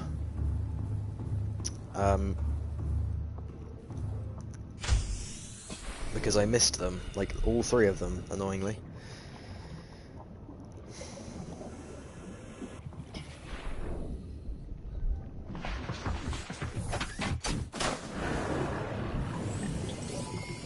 All systems online. I doubt I'll run into it. I'll probably be able to hear it, and I'll tell you what. What I'll do is I'll go to the front of the Aurora. I'll probably be able to hear it, and then I'll pop my sonar, and it should show up on the sonar. I'll be able to see it on the sonar. That'd be quite scary. But I shouldn't be able to see it, like, unless I pop the sonar. I don't think it's close enough. Especially if I hug the Aurora, like, when you go to the Aurora, like, you just want to head straight for the center of it. Like, where I'm going right now, you just want to go straight to the center. And there's nothing hostile there. There won't be any Reapers or anything. It just looks bad. Like, it looks bad and empty and scary. But there actually isn't anything there. Other than, like, sand sharks and stuff.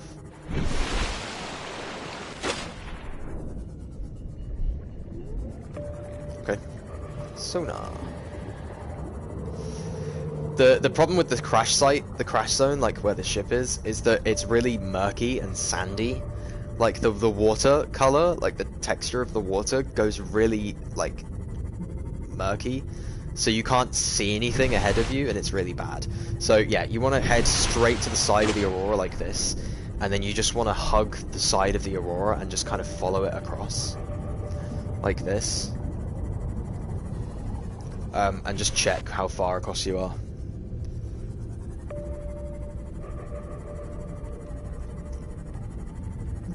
And then, when you see these lights, I probably might be able to see it by now, actually.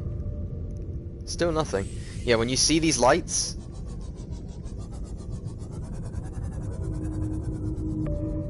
Where is it? Oh, I think I saw it there. Just pop that sonar again.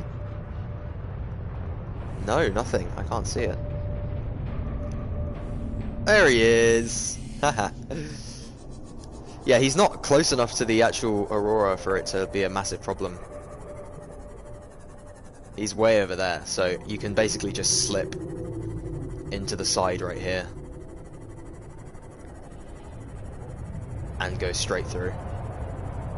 And you should be perfectly fine.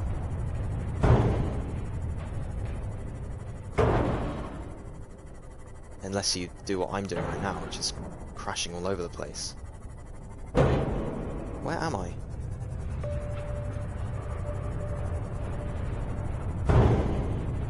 Wait, I'm so confused right now.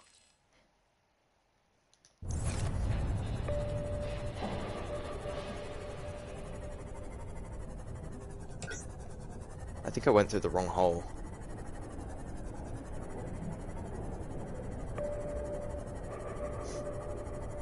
Well, that's not fun. Now I'm stuck in here and there's a Reaper outside. It's not fun at all.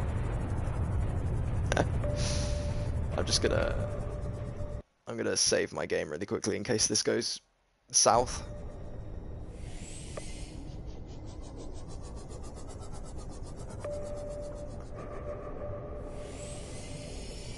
He shouldn't be able to get me. He's not close enough. just need to slip out and then go up. Okay, yeah, I went through the wrong hole. So don't go that far down. Don't go over there, basically. Go through this top one here. And then slip into this part. And then you'll be fine.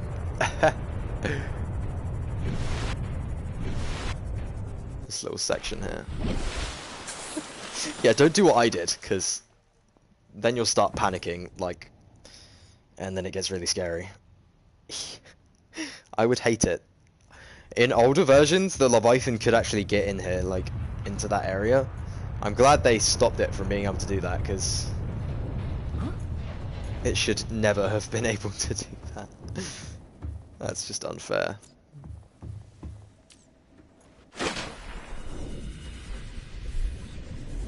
Okie doke.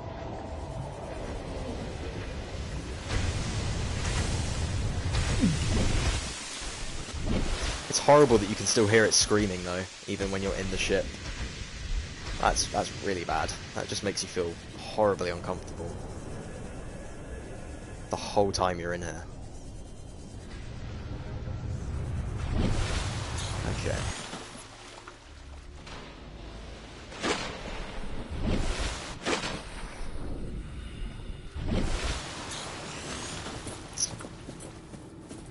This is all on fire, but that's fine. Yeah. It used to be a big problem. They could kind of get you anywhere, so it was quite scary stuff back in the day. But they sorted it out. It doesn't do that anymore, so that's lovely. Okay, ow, I forgot that the fire was there. Right, so there should be Cyclops engine fragments in here. I literally only need one. But there should be a Cyclops engine fragment that I can grab in here somewhere. I think. I'm really hoping there is. Because otherwise I came all the way here for nothing. Which isn't fun.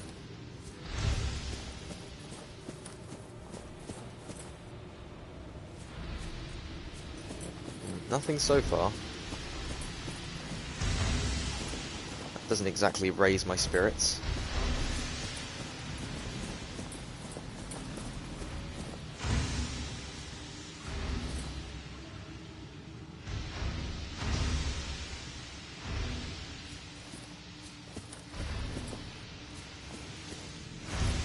Really? It's got to be around here somewhere.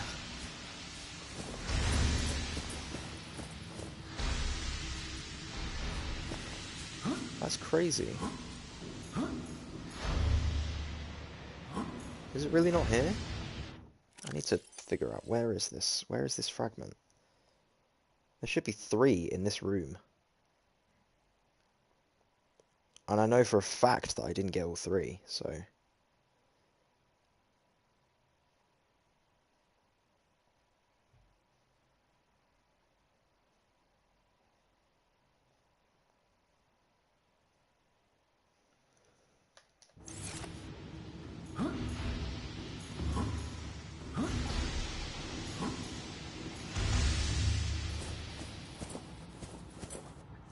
Really?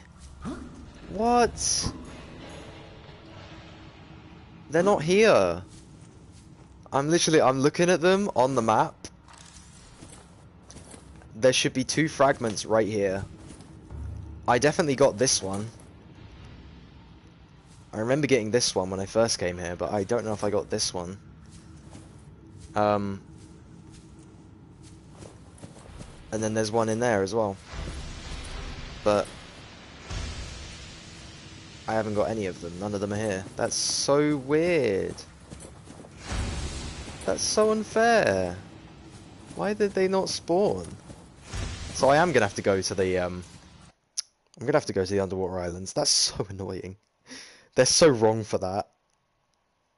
They are so wrong for that. yeah, there should be three separate engine fragments in this room, and they're not here. That's just unfair, game. That's just unfair. Like, really?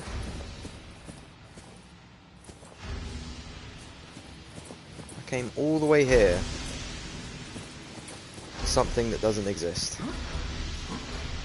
Unbelievable. Unbelievable.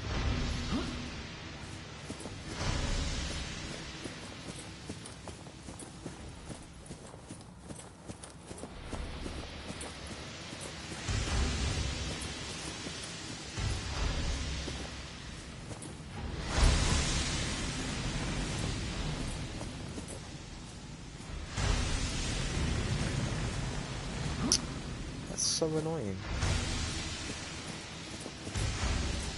There was literally no point in me coming here. Unbelievable. I'm gonna have to go to the stupid... underwater islands. I don't want to go there.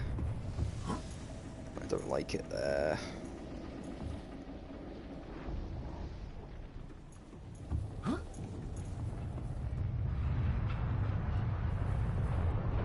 You're alright, man, it's alright. Just save your game regularly before you do anything that's, like, risky, I guess. And just breathe, because, I mean, you know, I get it, it is scary as hell. But... sometimes, I mean, you just gotta push through. It's tough. It is tough. But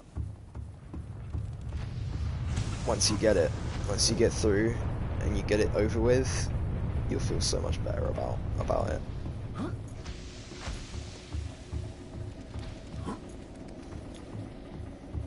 I mean, I'm I'm gonna have to go somewhere that I don't like going, and that's gonna trigger me a lot.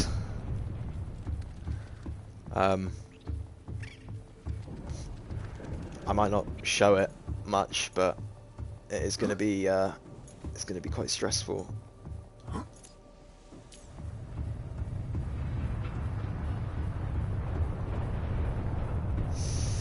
Yeah. Yeah, I get you. You just gotta know that, like, they're in specific places. They don't necessarily, like, roam around. They don't really travel. They stick to kind of their spots. And you can usually hear them before you can see them. So if you hear one, you know, probably best to avoid that area. The only one at this point in the game that you'll make contact with is the one that I just showed you, the one right in the front. But as you saw, like, he may look really close, but he's actually quite far away. He's like way over there, and like to get into the Aurora you need to go through there. So he's over there and you're over here. It's not that bad. He's that's what the PDA says. It's not actually true in game, so you don't have to worry about that. If you can hear them, Welcome aboard, Captain. then just be aware. Like, it's not, they rely on sight. They do rely on sight in the game in terms of gameplay.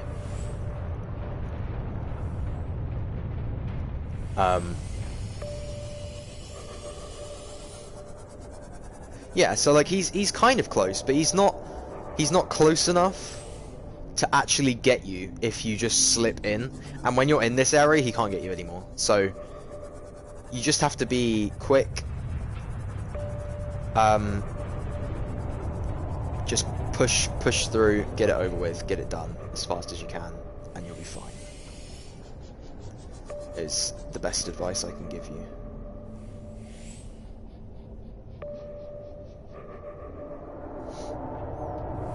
unless he ends up going right up there, which is not fun at all.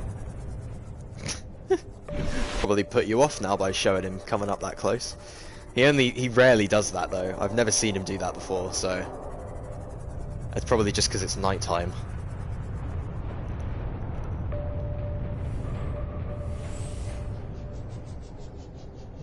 I think at night time they might be more active actually, so it's best to do things in the day.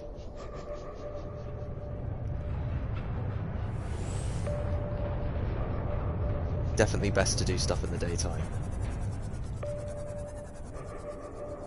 You'll be able to see a hell of a lot more, and you'll be far less likely to get caught off guard by something. Oh wow, yeah, he is actually really close. I had no idea that they actually came, or this guy came that close. Wow. I'll be fine.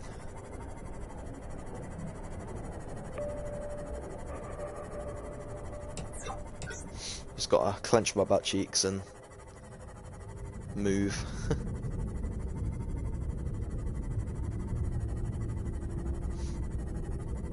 And they don't follow you very far either. So if you end up running away, chances are you'll be fine. And I'd recommend not turning around as well. If you are running away, because it'll probably just paranoia you even more.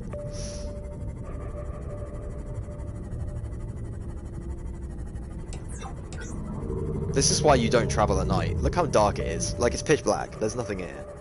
So just do your journeys during the day as much as you can. Once you get to the Aurora, if you go to the Aurora during the day, so you don't have to, you can see better. In the Aurora there's beds, you can scan beds, and then when you make a base you can put a bed in there, and then you can sleep through the night and through the day actually. So if you want to set it to day, you just go to sleep in the night. If you want to set it to night, you just go to sleep in the day. And there's a little cooldown before you can sleep again, but by the time it hits the next night, you'll be able to sleep again. So you can just skip through the night. So every single time you go out on a journey, or every single time I go out on a journey, I always make sure I sleep beforehand, so it's literally daytime and I have as much time as possible in the light.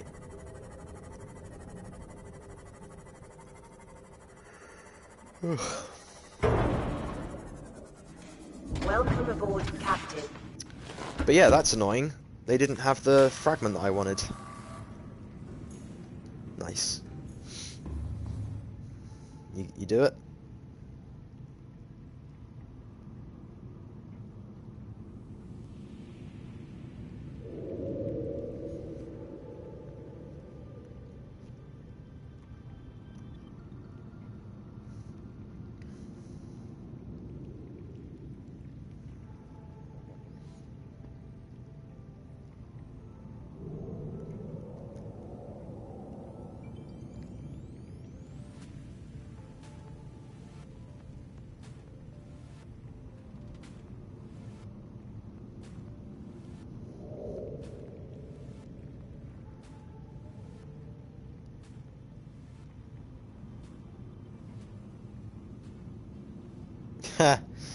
So apparently the Cyclops engine fragments on the Aurora, you have a chance, so that there can be 3 on the Aurora, or there could be 2, or there could be 1, or there could be none. It depends how lucky you are on your save file.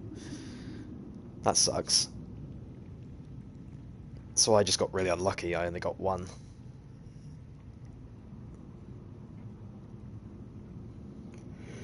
Which means I'm gonna have to go to the floating islands. Which I don't want to do at all.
Yeah.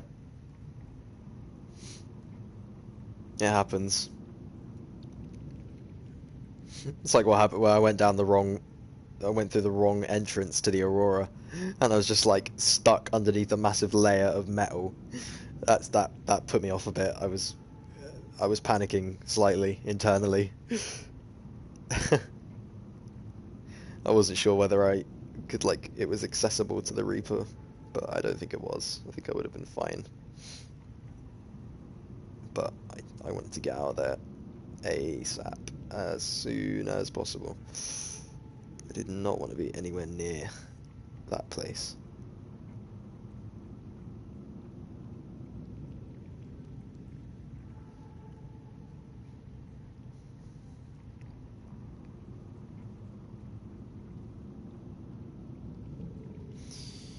Okay, yeah, I'm gonna have to go to the underwater islands. I'm really not happy about that at all.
Okay.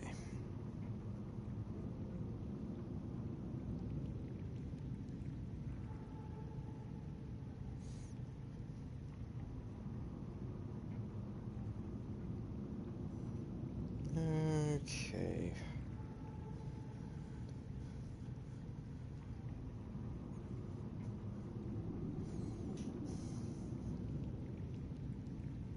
Yeah, I'm gonna have to go to the underwater islands. I'm not happy about that at all. But what else can I do, really?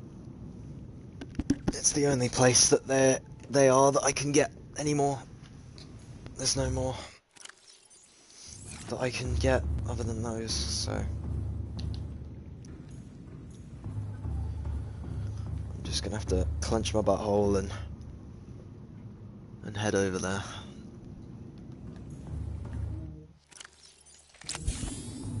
Needless to say, I'm not very happy about it.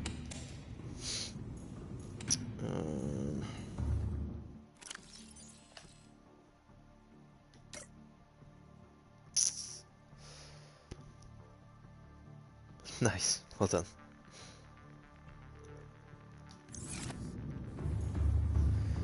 Yeah, you can build most of what you need in terms of like a base with just titanium and quartz.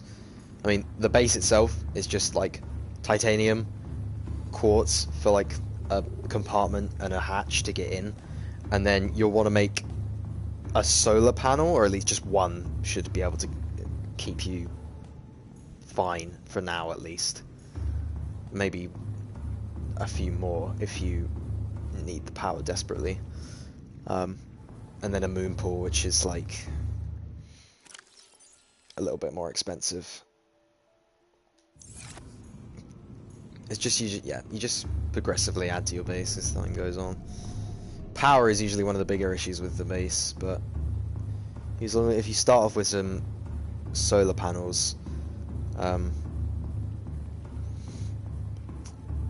and then try working towards like bioreactors and stuff, and if you build your base near one of those hot thermal vents that shoot up all the fire and stuff, that you can actually make a thermal plant and draw energy from that, so that's good as well. Another trophy? I take it that's from starting to build. Completely forgot that was a trophy, actually. Is that true? Build a habitat, yeah. There you go. Setting in for the long haul. Nice. Yeah, you get a trophy for all three vehicles, for building a base, for going to certain story areas, for repairing the Aurora, and then a couple other things. Mostly just story related stuff, to be honest.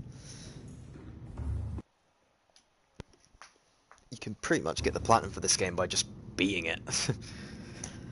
And then there's like a couple of trophies that need you to do certain other things, but other than that, yeah, you're fine.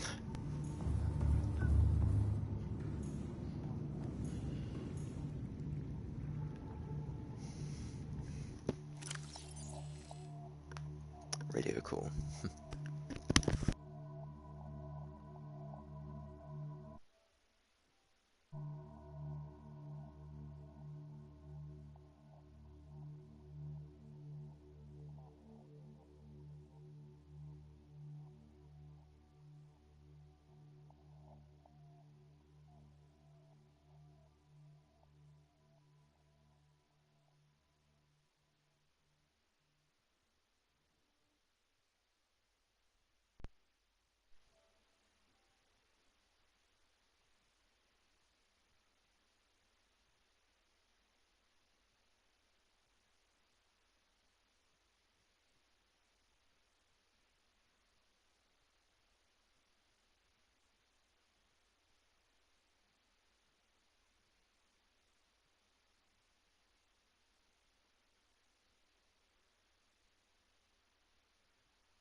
Sorry about that. I am back.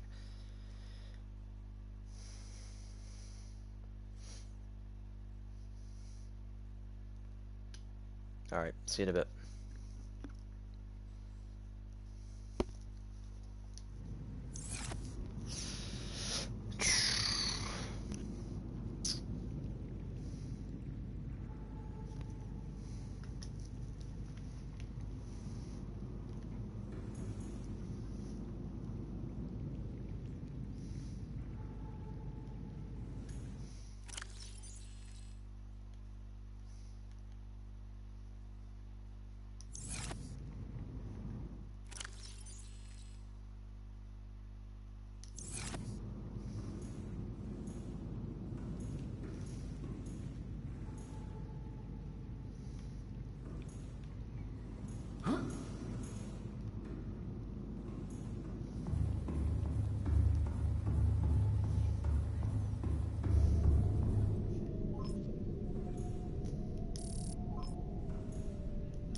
Welcome, Board Captain.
All systems online.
New blueprint acquired.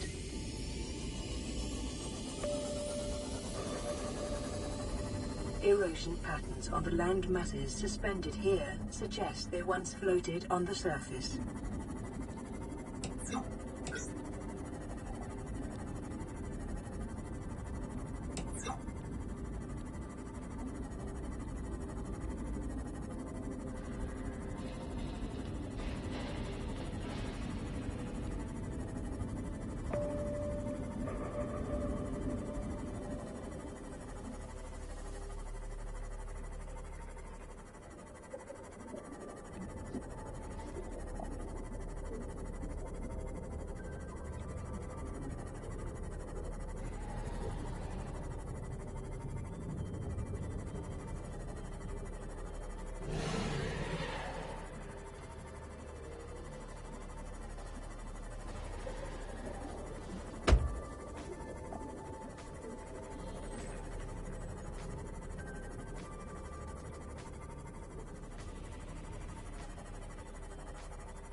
Welcome aboard, Captain.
Yo, welcome back.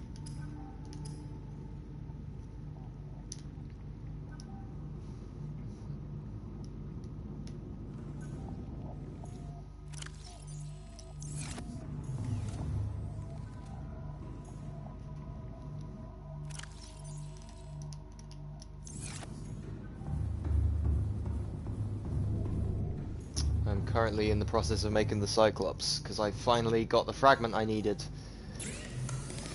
I went to the place that I didn't like. I literally went in and out as fast as possible. Nice! I'm glad you're progressing so much. It means you're facing your fear. That's important.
Nice.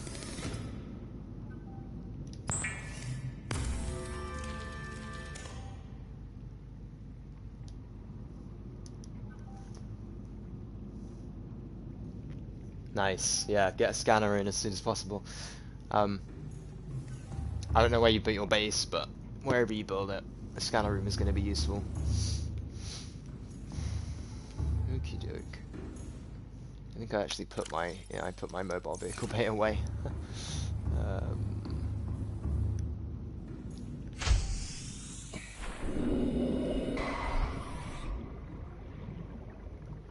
You little camper.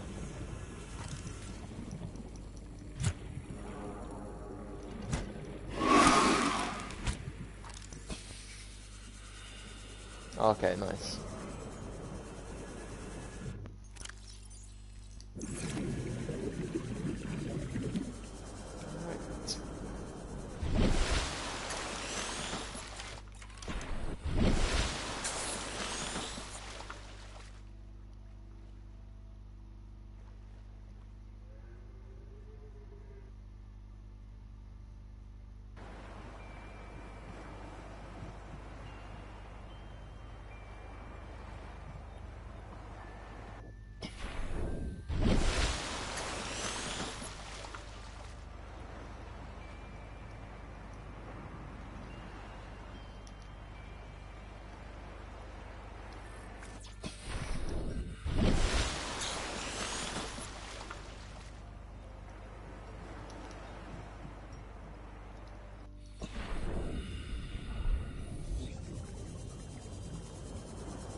Here we go.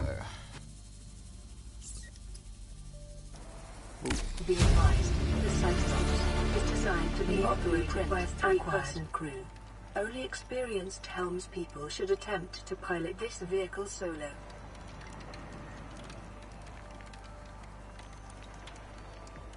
This is probably the latest I've ever gotten a Cyclops in this game before. I really did take my time. I also got really unlucky with like fragments, so this is definitely by far the latest I've ever gotten this, but good to have it now. Very good to have it now. Oh, excuse me. You are the best captain on the planet. I'm not even squinting. No way. This must be literally the luckiest run ever. I just got the rare voice line on my first ever time entering the Cyclops. That's got such a low chance of happening, and I just got it first try. What? That's so funny. Oh my god. I was not expecting that. Not expecting that. Okay. Right, so here we go. All the fragments. Yeah, all of these wonderful fragments.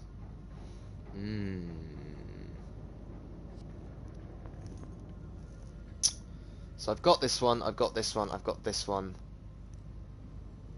I've got all three of these actually all ready to go. I need to find a fragment for this because it would be nice to have the sonar on the Cyclops. It would probably help quite a lot.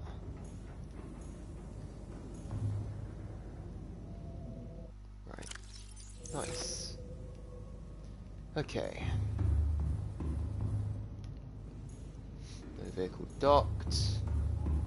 Lovely jubbly.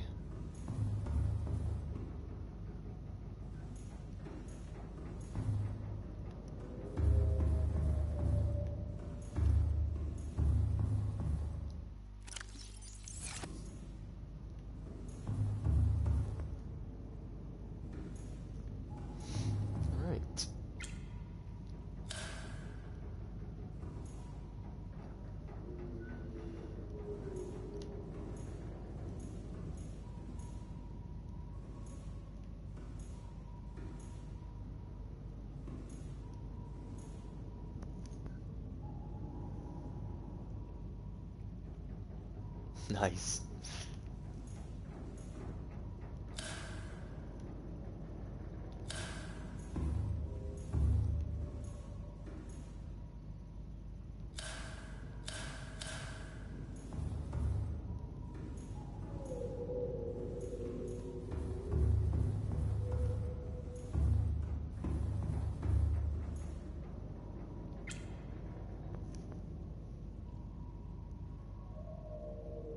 Minute timer. Okay, so you're about to be... Okay, well... So the people that were contacting you, the Sunbeam, saying they're going to come and rescue you, they're finally coming to rescue you. So you have 40 minutes to get to that location. Yeah, it's by the mountain. Well, it is the mountain. It's not actually massively far off of where I was with the underwater islands. It's basically just past those, and you'll get there. There's a kelp forest right outside. There's a Reaper around that area, but if you go at it from, like, the life pod... yeah, there's a Reaper Leviathan around the side of the mountain, but if you go to the mountain, like, if you go towards it from, like, just the life pod, you should avoid it. He's kind of around the other side, so...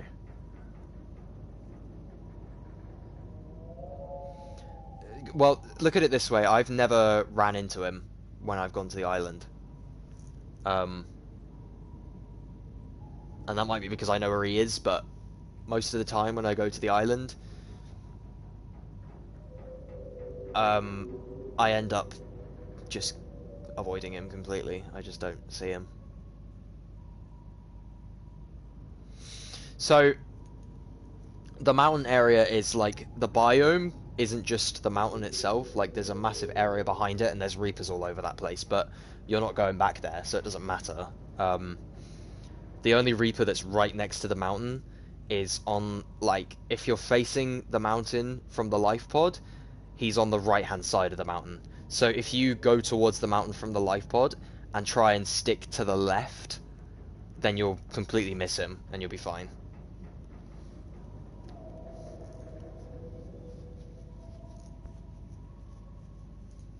I can show you if you want how I would get there. Yeah, basically, just stick to the left.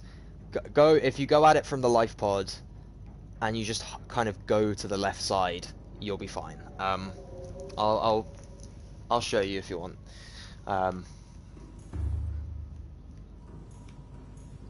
Because I can leave this here.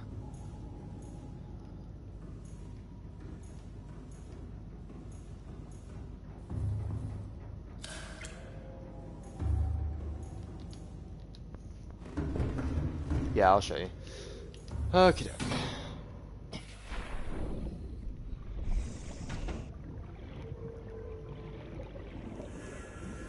I mean, you have a whole 40 minutes, so you'll be fine. Welcome aboard, Captain.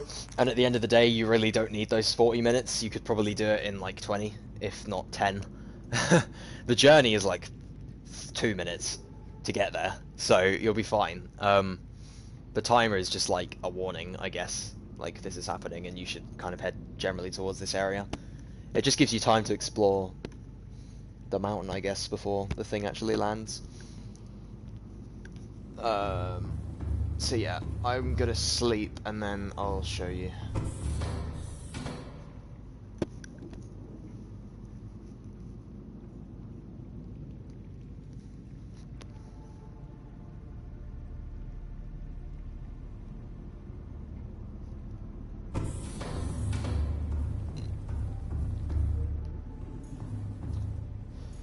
So,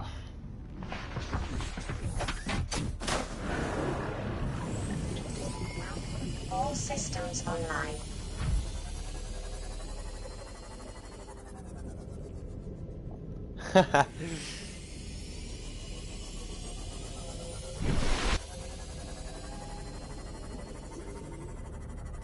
I mean, think of it this way, if it's daytime, you'll probably see it, way before it sees you, so...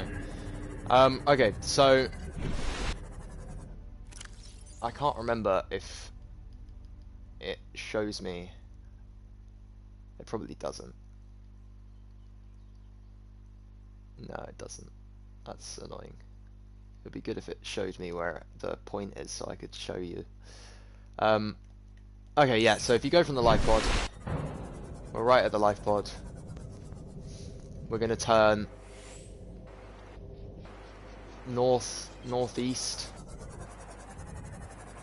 to basically where that cloud is that I showed you before, the cloud that's like above the sea level, that's where the mountain is. So you're just going to go in that direction. Yeah, northeast. Kind of head more north than northeast though, I'd say, from the life pod.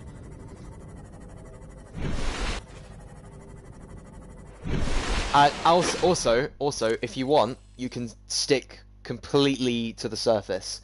If you stick right above, like right to the sea level, you'll be fine. Like the Reaper won't see you. He's way down. He's a lot lower than sea level. So, and you'll be able to see the island as well. So that's what I'm gonna do. I'm gonna head north, kind of just between northeast, more towards north. We're gonna stick close to sea level. Fairly deep. He's fairly deep. We're just gonna stick close to sea level. Try not to look down because it might be a bit, you know, scary, thalassophobia and stuff.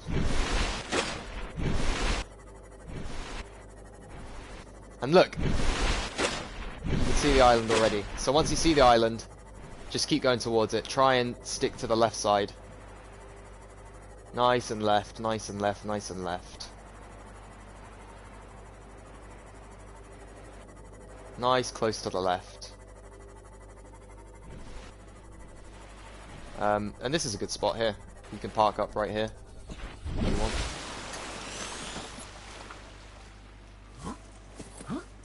Alternatively, you can... It's probably... Okay, this is not where you want to park. Yeah, okay. How deep? Oh.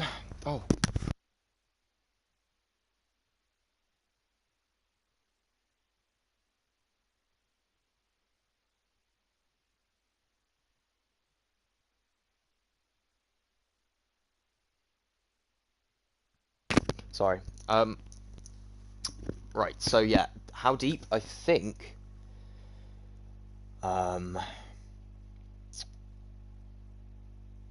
130 meters deep.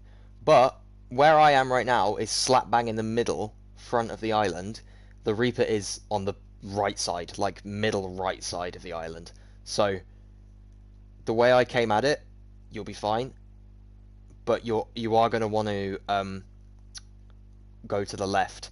So once you get to the island, like I'm here,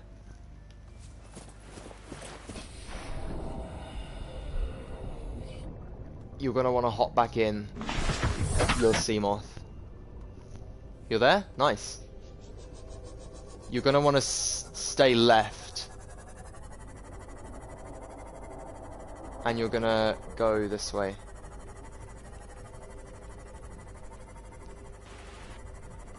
And then once you get to this like beach, you'll be fine.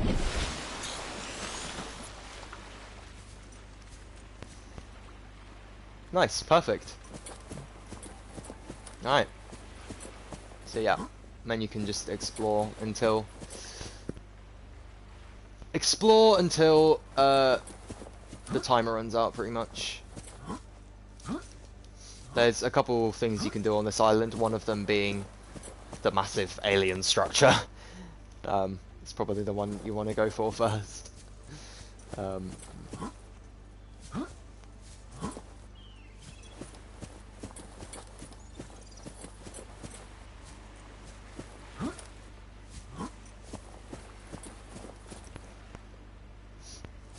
There's quite a few things on this island.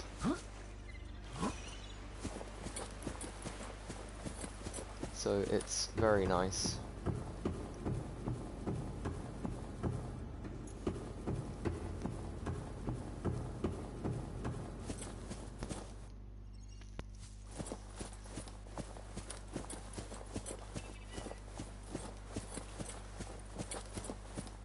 It's probably good that I came here actually to show you this, because there's actually a lot of really good resources here.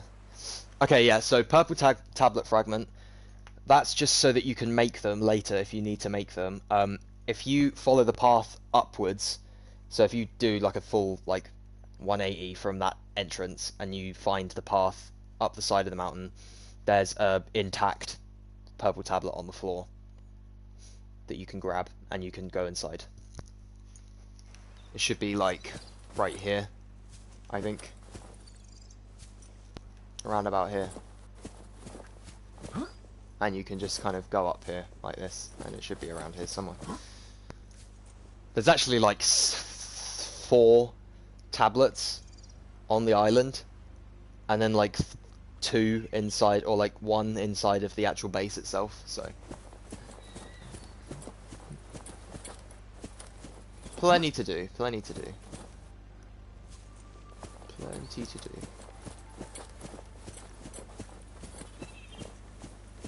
But yes, for reference, the Reaper is on this side. He's on this side of the island, and you're not going to need to go this side of the island until much later on in the game. So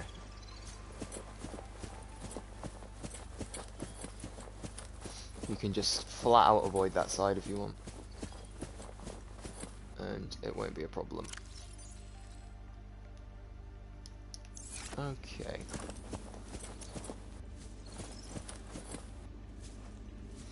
Now this island is the caves in this island are packed to the brim with lithium, which is something you're going to want a lot of in this game. Extremely useful resource. Nice.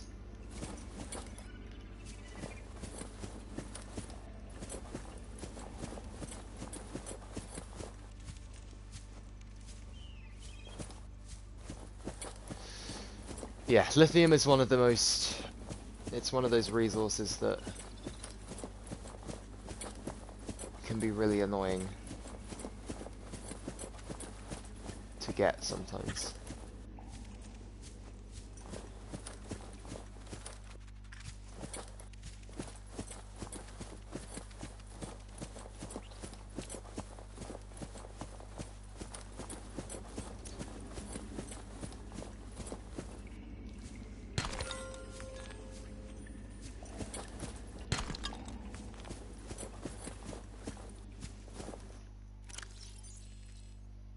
Ion cube. They are going to be important later, so if you see them and you have room in your inventory, you might as well pick them up. But if you don't have room in your inventory, it's not massively important. You don't have to drop something to grab them. Just, I'd recommend having one on you for now. Two, perfect. Yeah. There's actually a use. You can actually use one of them on this island straight away, which will actually help you a lot. Actually. You can get two birds with one stone. Yeah, that's a good idea. I recommend doing that. Once you've finished doing what you're doing there, I'll kind of show you where you want to go, because you can do two things at once.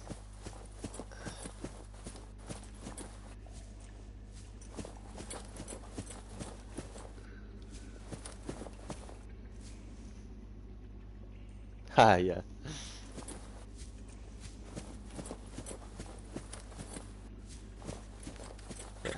Very nice. Just when you're in these caves and on this island, just be aware of these things. They're an absolute nightmare. They can really whittle down your health if you're not careful, and they're literally everywhere, so just be careful, because they do like to be a pain and follow you around and stuff. They're just stupid crabs.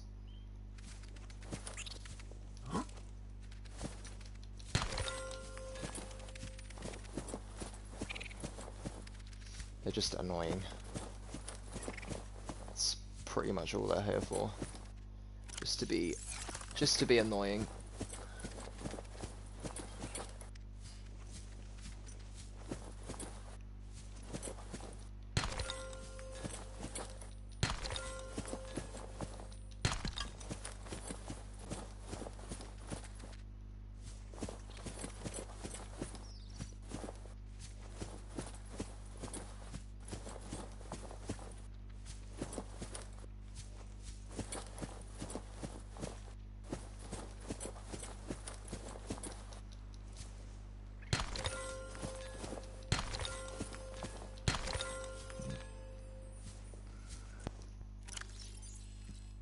Okay, so the alien portal in there, you won't be able to open right now. That will open up a lot later on in the game, like end game kind of stuff. There is a portal on this island that you can open. That's what I'm going to show you when you're finished up there, because the portal on the island takes you to the other floating island on the other side of the map, and there's loads of stuff on that island that's also really good to have, and you would have to go there eventually anyway, so you can just knock two birds with one stone, not two stones with one bird. Dumb. Yeah, you can just do two things at once, which I've actually never thought of doing before, so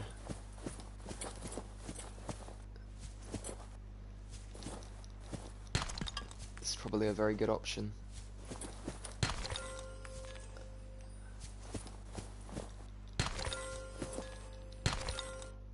But yeah, there's a million resources on this island, so it's best to just run around and explore the caves and stuff.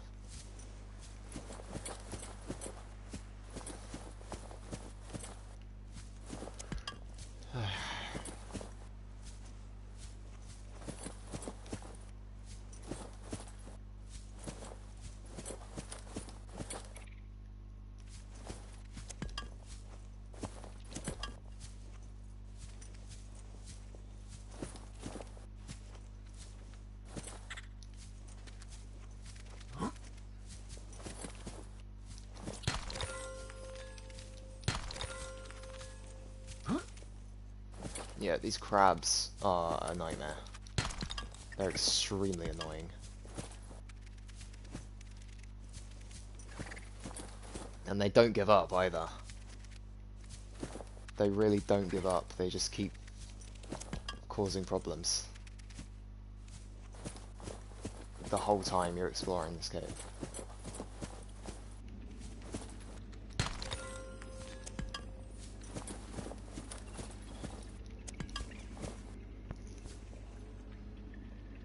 Nice. Did you go to the very top? Like, did you go to the control room and stuff?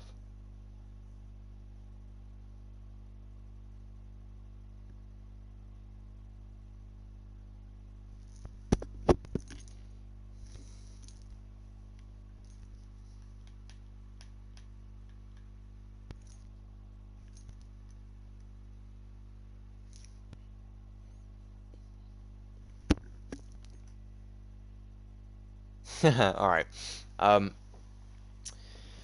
Yeah, you went one way, there's a portal, and then there's also another way that takes you to the control room, and that's how you kind of progress the story a bit. Other than, like, waiting for the ship to come to arrive.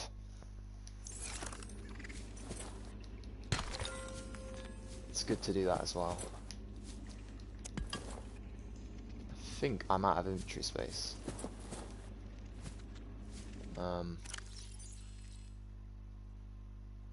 I would like to take some more with me though.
Oh good, you found it, nice. They're all just like scannable things, you can't do anything with them really, they're just kind of lore, I guess. Stuff you can just kind of look at.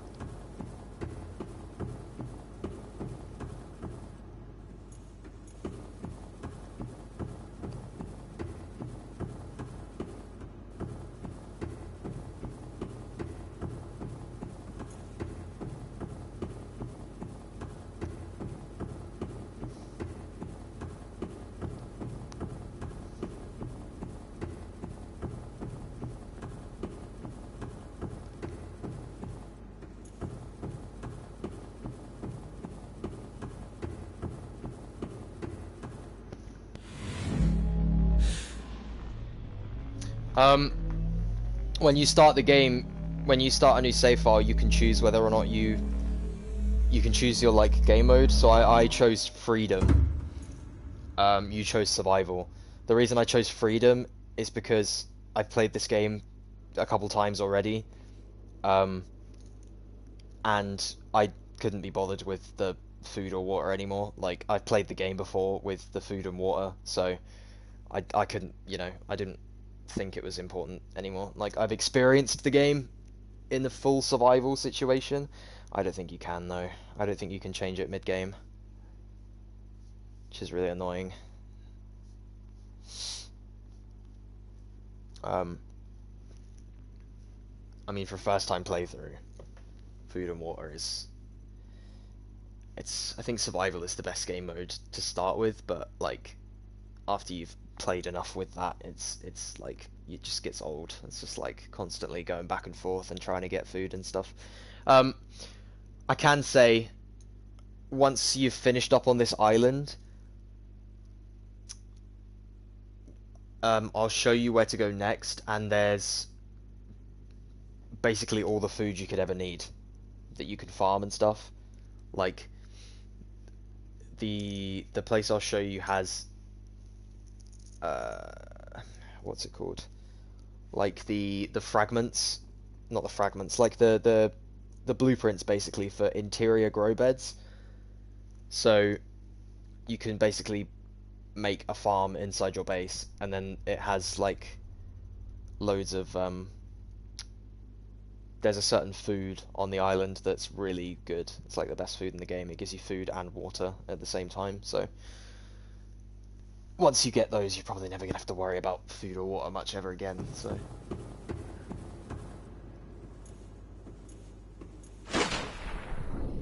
you should be fine.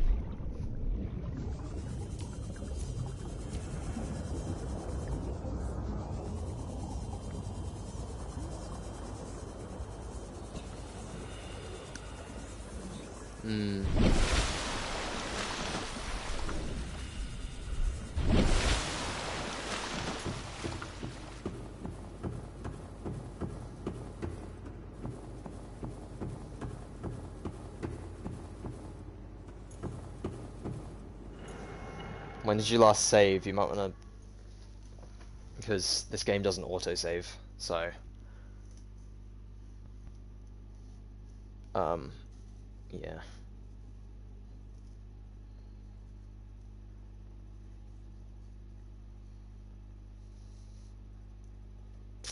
I'm trying to think what kind of...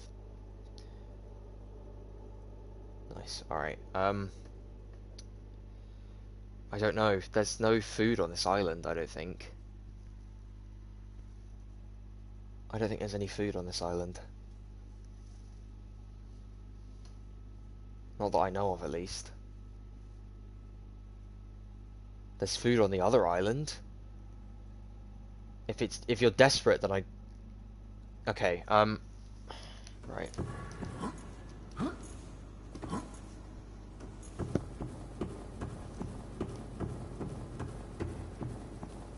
So, the other island, if you have an ion cube,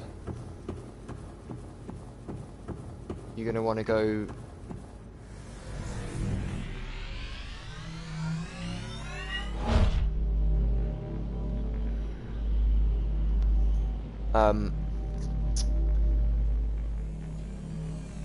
First of all, if you open your settings, if you go into options and go to accessibility, you can turn on this thing called PDA pause, which means that whenever you open your PDA, the game pauses.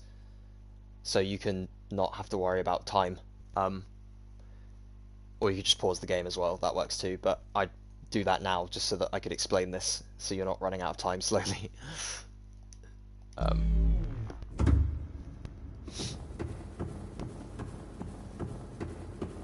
Just because I'm all the way in the base and it's annoying.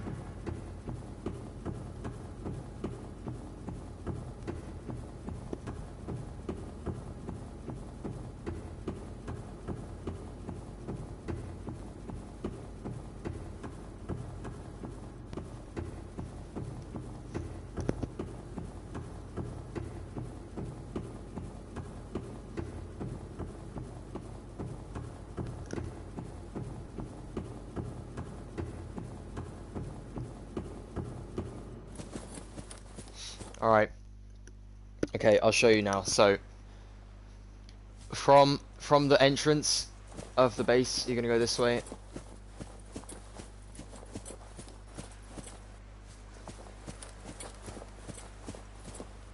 I'm just gonna check something. You might be able to, if you have a knife, I don't know if you have a knife yet. If you don't have a knife, then don't bother, just come and follow me. You might be able to chop some of the trees and stuff, and they might give you food, I don't know, but just follow this around.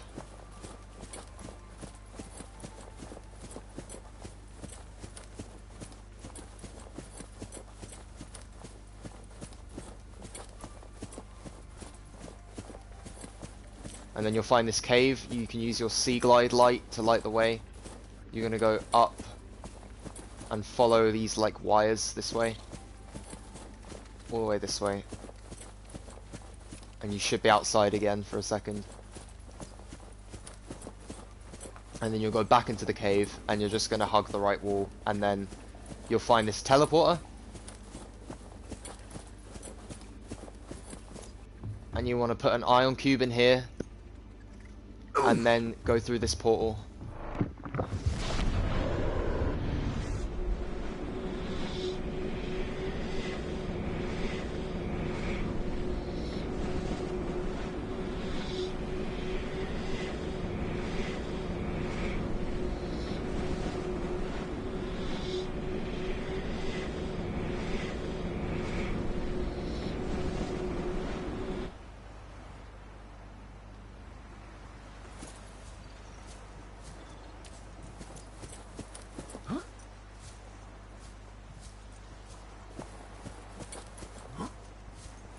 I don't know how to help you then. It might be too late.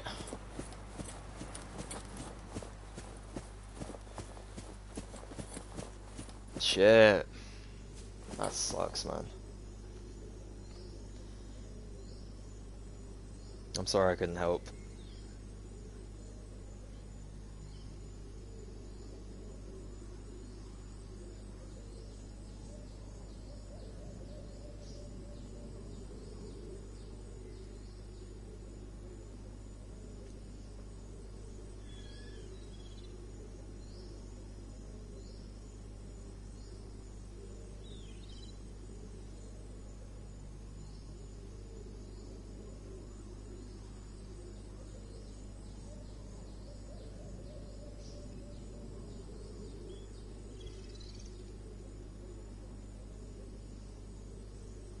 Yeah, that sucks.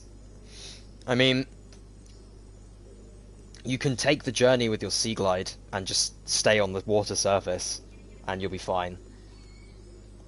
You can just swim the whole way at the end of the day, and you'll be okay. Just make sure you take some water and food and stuff with you, and you'll be able to get your sea moth back.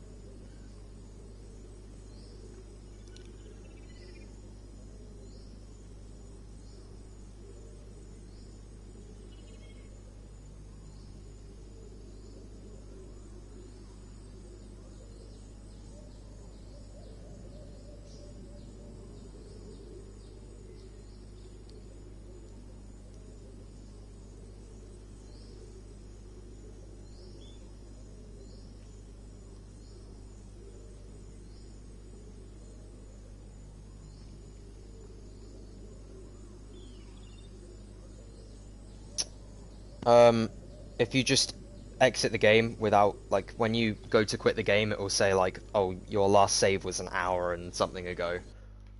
Mine was 47 minutes ago. You just click yes, and any progress you didn't save will obviously be lost, but when you reload, you'll be back where you were when you last saved.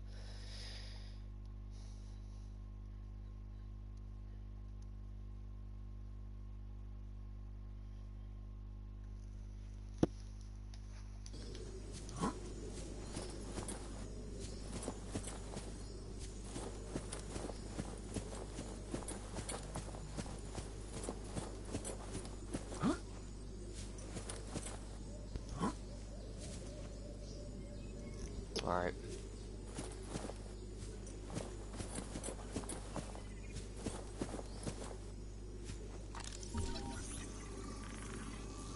I'm just trying to find the closest food source that you can use.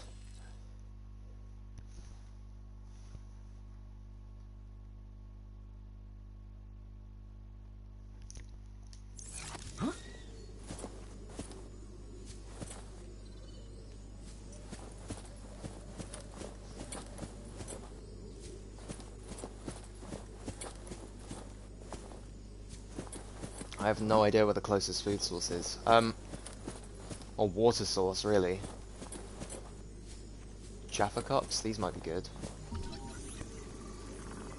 Just pause the game, and then you won't die.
Just trying to find a source of water for you.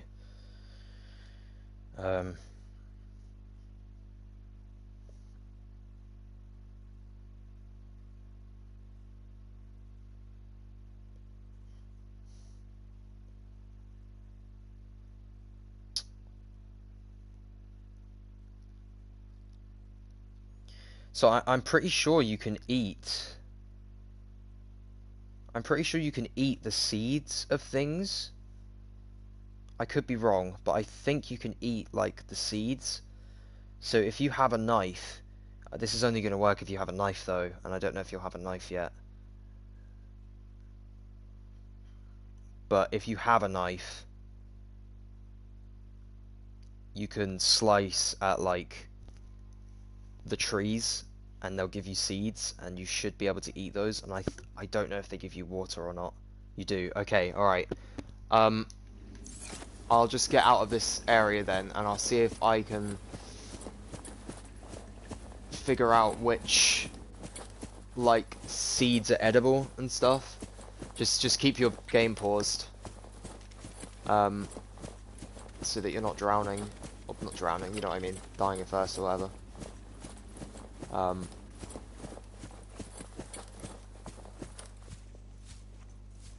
just going to check this now. Yep.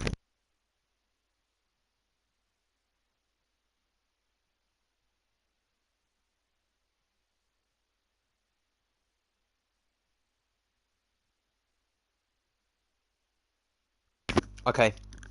Alright, so if you could find one of these trees, a bulbo tree,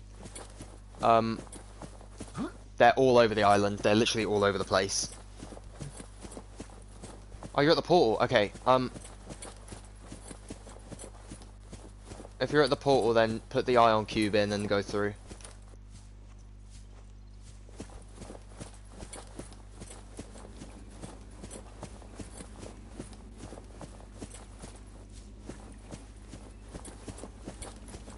And then when you go through the portal, just try and find the exit to the cave and literally just slash at one of the trees. And get the seeds for it. And you should be able to eat them.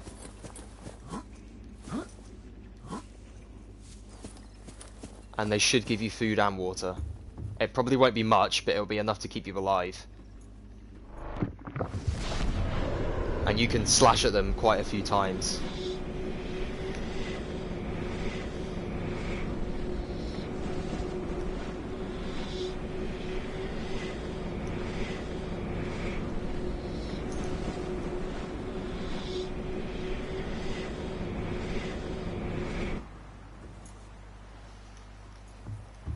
Yeah, when you come out of the portal, you want to do like a 180 and follow the ramp upwards.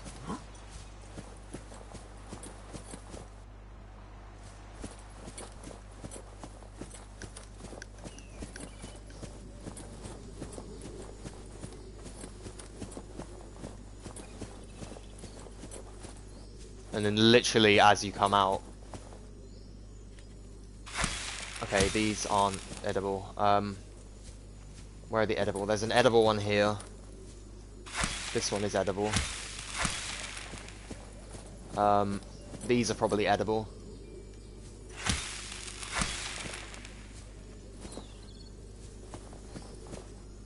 I think these are edible as well. He died again. Shit. Did you make it through the portal at least?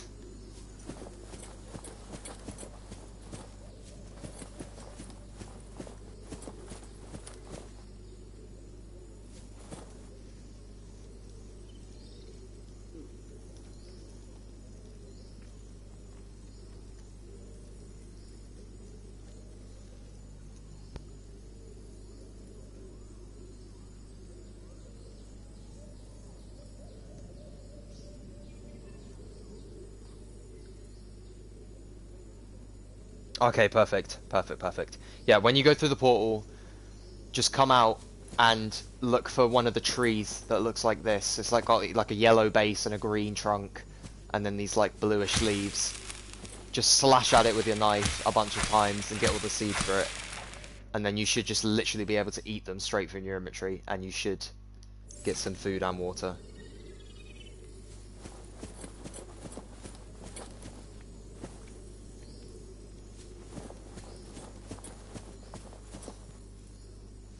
And once you do that, I mean, you said you had like 20 minutes left on the timer, so you might want to get back so you could actually see the thing happen at the island. But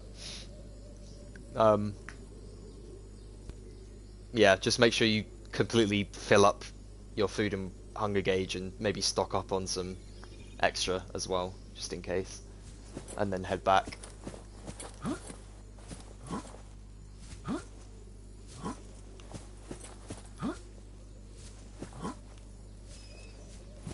And you should be perfectly fine. Huh?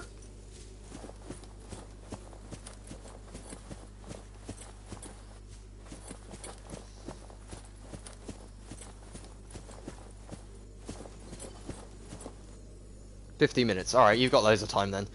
Yeah, just fill up both of your hunger and water gauges, and then grab some extra, and then just head back through the portal if you can find it. It's just you shouldn't really need to go too far away actually from the entrance, and you can just go back through and head back. I'm actually going to go eat, so I'm going to be gone for a bit, but I'll be back, and let me know how it goes. I wish you the best of luck.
aboard, Captain.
Welcome aboard, Captain.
Welcome aboard, Captain.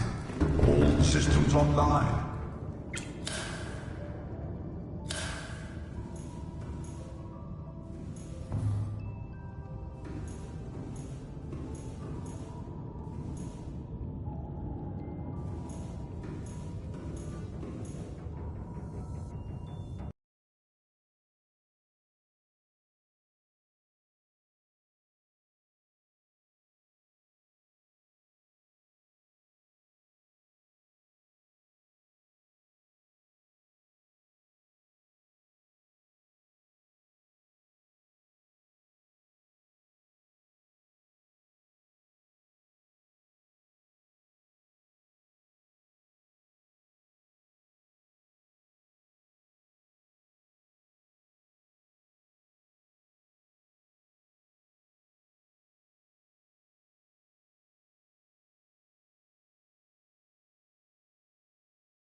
Welcome aboard, Captain.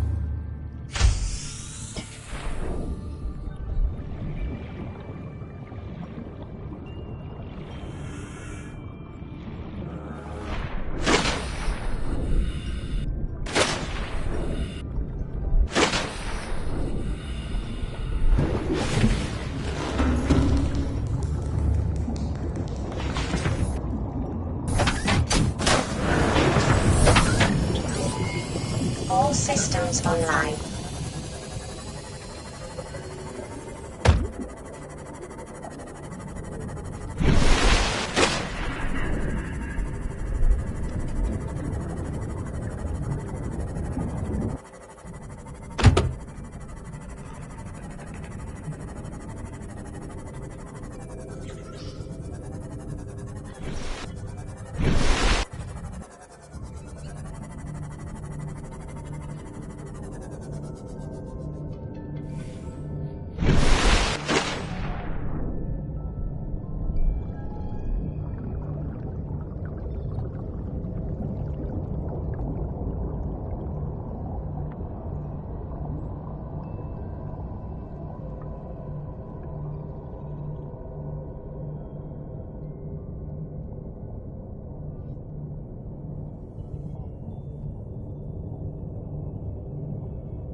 Alright, just checking that you can hear me.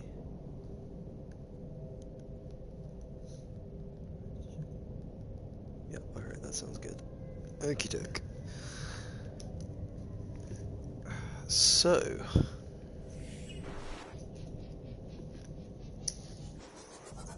life pod. You're gonna go to your life pod. I don't know if you'll have life pod 12 marked on the map yet at this point, but if you do, then that's basically the direction we're going. Pretty much just straight to life pod 12.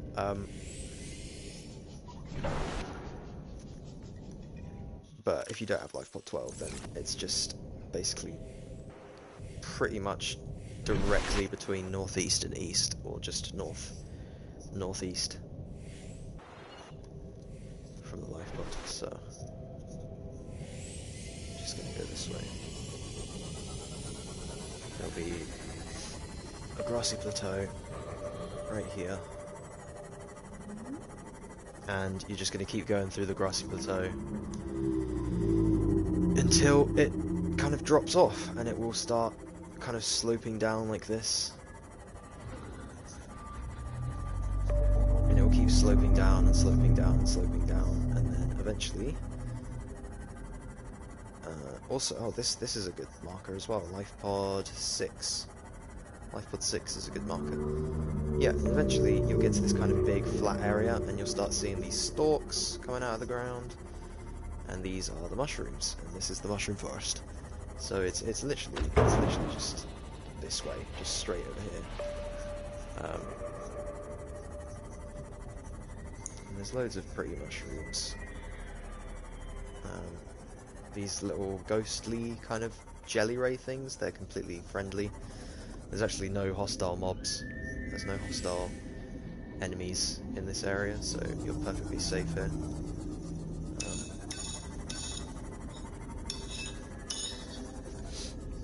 And just kind of, yeah, explore the seafloor a bit, because, okay, I say there's no hostile enemies.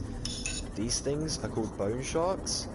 They are hostile, as one is charging directly for them. Yeah, they are hostile, but I think the only reason there's one here is because I may have accidentally lured one here.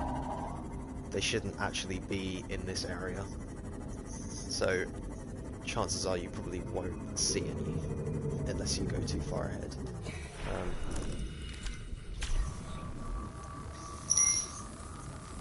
But they do a lot of damage to the sea moth annoyingly, so just be careful. Yeah, it's quite a big biome. It goes on for a decent amount of time. When you see this bridge, this like arch thing, that's as far as you're going to want to go. Don't go any further than this bridge here.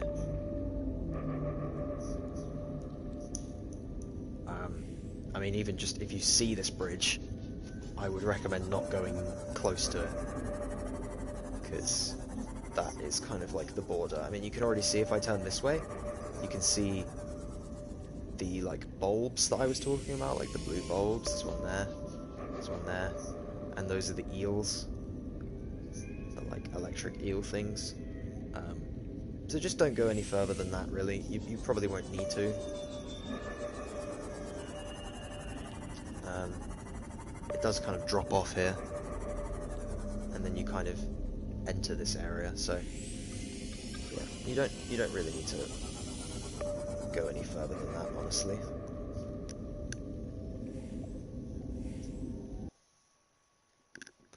What do you need to do to get so you can go below 100 meters free swimming? Because it says, for me, O2 greatly decreased. Do you have a rebreather? Do you have one of these?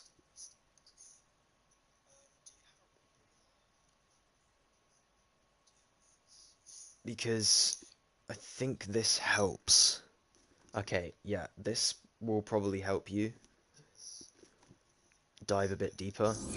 Because I'm at 192 right now. I do have a reinforced dive suit as well, but you'll get that a lot later on, so I think, yeah, you just want to... It should just be a rebreather. A rebreather will be good. I mean, as long as you keep your Seamoth close by, you don't really need to worry about it, because the oxygen will go down faster, but if you have your Seamoth nearby, then you can just hop straight into it whenever you need to, so it shouldn't be a massive problem.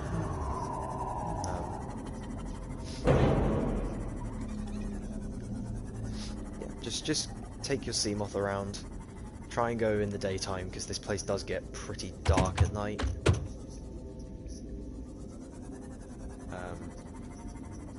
I think it's actually turning night now as I say that. Whack your lights on, I guess. Just try and look around. There are reef backs above you, so it's kind of a nice sight around, I guess. But yeah, just search around really with the Seamoth. Scour the floor, just see if you can see any little parts of things. They're not all in the mushroom forest. They could be all the way over here, they could be out here, they could be all the way up here. All of this is mushroom forest, so that's just the left side. You can go all the way to the right side over here. There could be loads of stuff over here. Now that is the ship up there, but you're deep enough that it's not an issue, so don't worry about it. For example, right here, this is a Seamoth fragment.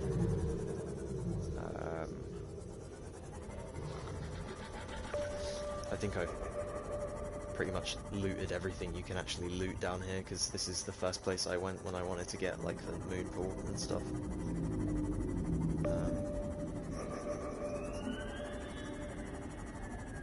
But yeah, this place is nice, it's chill. Yeah, past that bridge, that kind of like bridge looking thing, it's not like straight away there's a Reaper, but there is a Reaper over there, so I just to be safe, just don't go beyond that, I guess, just in case, because he can travel a little bit. He does like to roam, that one, so just be careful around there, I guess. He's never going to dive massively deep, but just, you know, just be aware of that. As long as you stay in the forest, you'll be fine. Yeah, and as you can see, this is how dark it kind of gets at night. If I turn my headlights off, it's pretty much impossible to see anything, so I'd recommend coming here in the day so that you have the best chance of seeing things, and also not getting too overwhelmed with not being able to see anything. There are these nice glowing fish here though, so I mean, you can just kind of stick around them, I guess. But yeah, there should be... I think there is enough moonpool fragments in this area on its own for you to get what you need. I think you only need like 2 fragments to make a moonpool, as far as I remember, so you should be okay.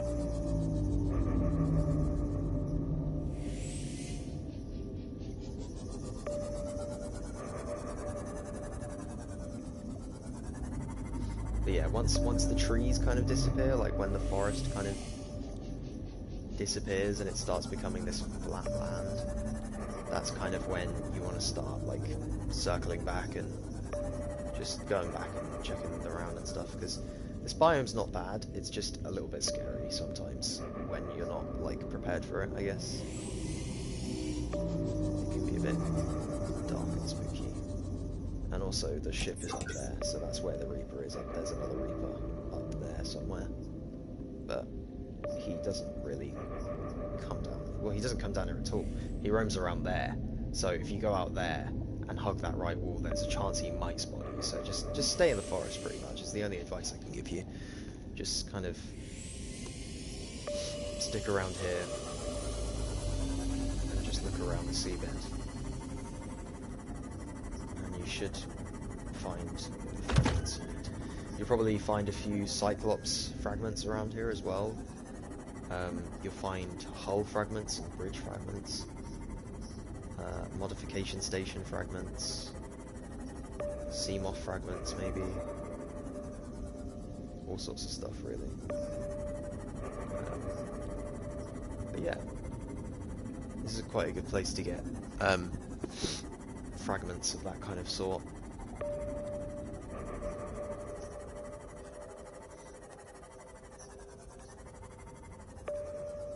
It's quite a nice place actually, it's quite peaceful.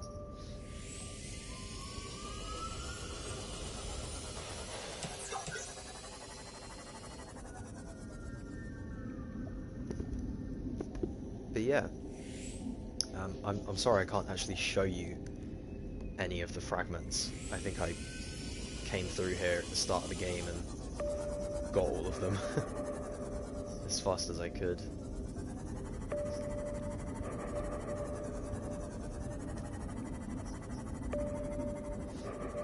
But it's quite a far biome, it goes on for quite a while, so just for reference, let's see if I can spot the Reaper at any point. Yeah, I can hear it screaming, see that's what I mean, you can hear it screaming once you go to the bridge. Once you kind of get to the bridge, you start beginning to actually hear it. Because the biome keeps going past this bridge, it goes over there actually, but there is a Reaper on this side of the mountain, kind of over there. I can't actually spot him with the sonar, but he is out there.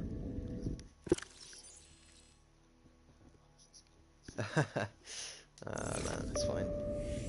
I'm glad I can help. I'm trying to figure out where he is actually. I can hear him, but he's over there somewhere. Oh, there he is. I see him now. I can see his little face. Yeah, so the bridge is kind of as far as you want to get, because that's why he's right there. You can see him. He's roaming about over there, so yeah, just stick behind here. I don't think he actually comes over here, but it's best to be safe. He's a funny guy. I think this one's called Mabel. I think the community calls this Reaper Mabel, so yeah, big old fish.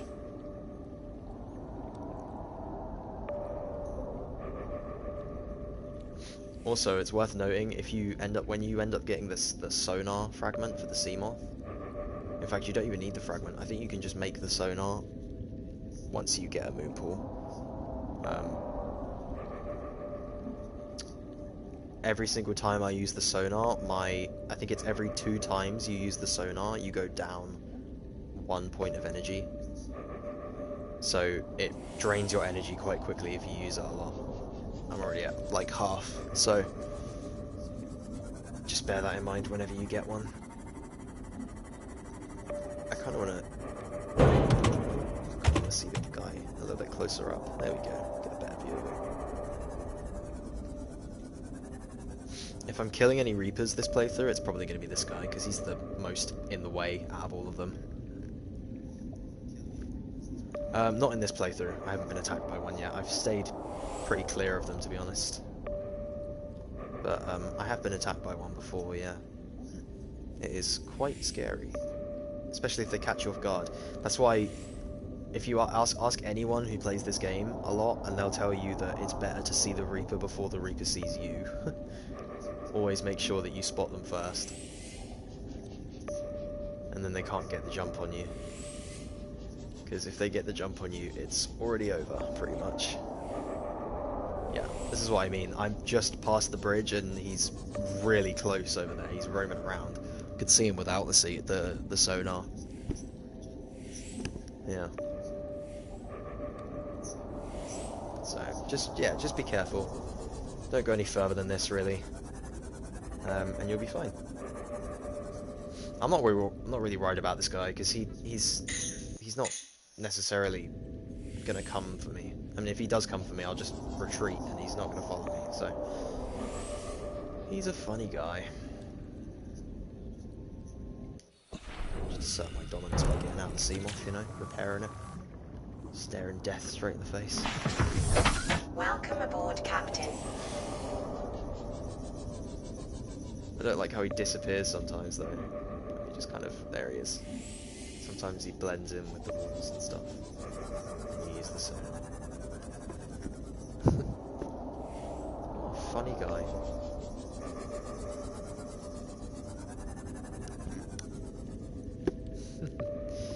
Yeah, the sonar kind of, if they're up against a wall, it's difficult to see sometimes. Look at this guy, this funny guy. I'm actually going to save my game in case he does suddenly decide that I'm food.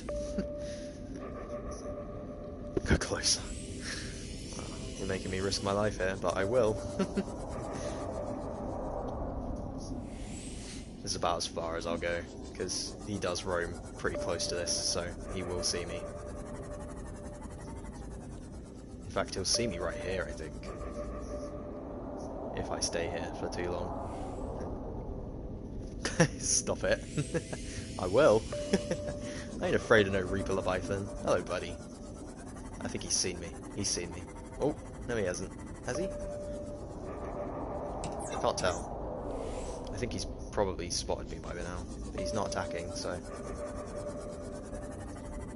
I have a bit of a window. There we go, he spotted me now, I think. Definitely. I'm gonna start retreating, because I'd rather not be caught off guard, especially not here. I don't like that. He's gone. I don't like that at all.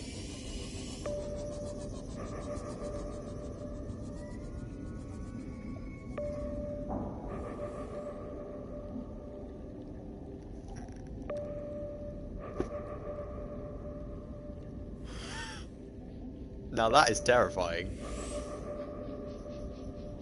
Where's he gone?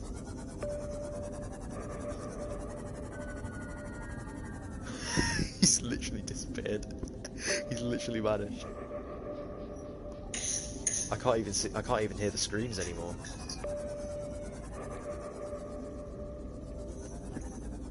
So this is why you don't mess around with Reapers when you're not prepared for them. See, now I'm just paranoid, because what if I turn around and he's right there? And he's just like dead quiet. He's right behind me, isn't he? Nah. Funny guy.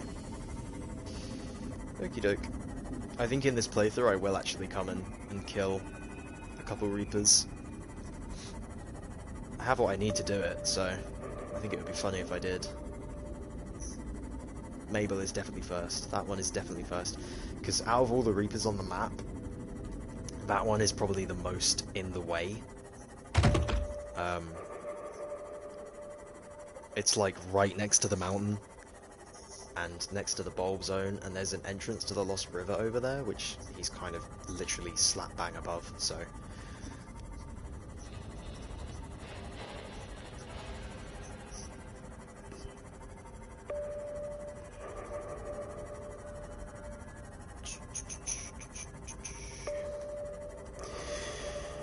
I'm not sure if I'm going to go live tomorrow, or if I do, it will be a bit later on, because I have some homework that I need to get done before Monday, but if I do go live, well, you'll be able to see it, won't you, but I don't think I'll go live massively soon tomorrow, if at all. We'll see.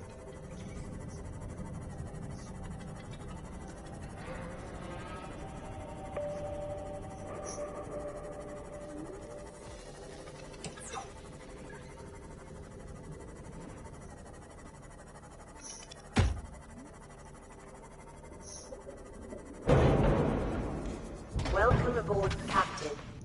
Oh yes, I was going to do that, wasn't I? Okay, yeah, sure, why not? We can do that.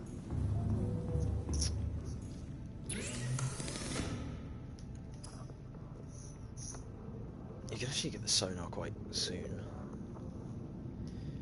If you see any recipes that need magnetite, then you need to go down into the jelly shroom cave, which is the one that I showed you earlier on about the snakes. These things, actually. That's the only place you can get magnetite in the whole game, so...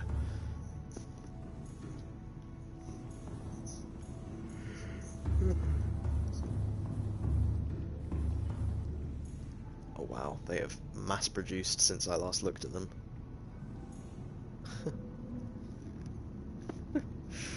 Oh, my babies! My little crab squids. Look at them. They're adorable. Look at the little one. So cute. It's crazy that these things grow to be the size of, like,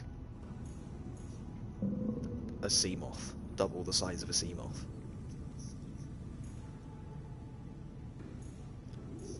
That's crazy. But these ones don't. These ones can fit in my pocket.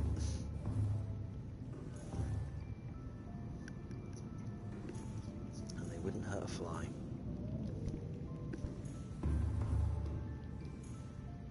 Can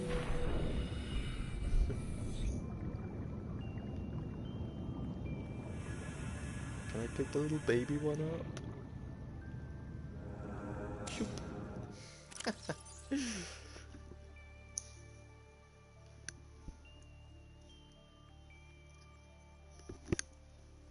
Small crab squid.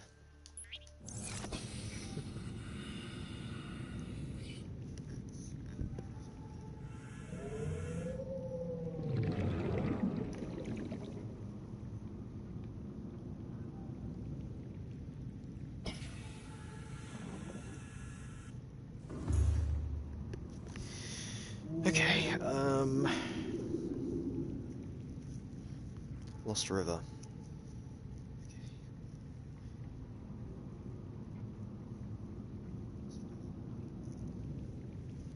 I still don't know which way I'm going in to the Lost River.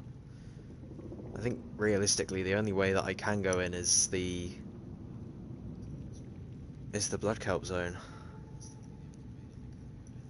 I don't really want to go that way, but I might have to. I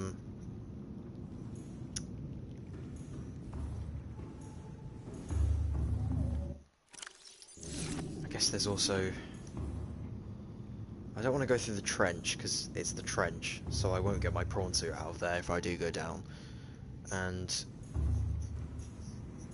I could go through the deep ground reef. I could go through the deep ground reef. That is an option.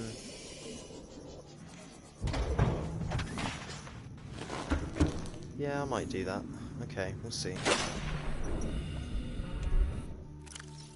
I'm gonna take the grappling arm off, because...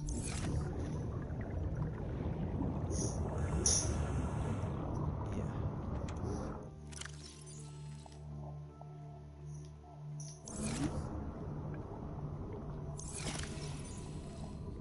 Oops.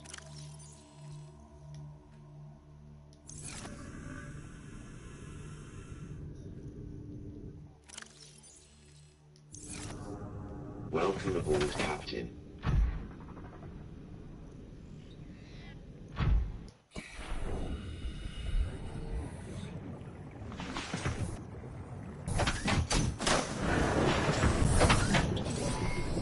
All systems online.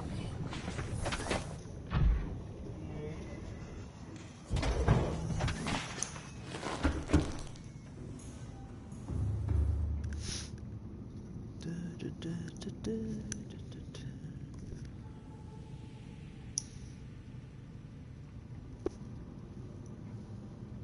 we go.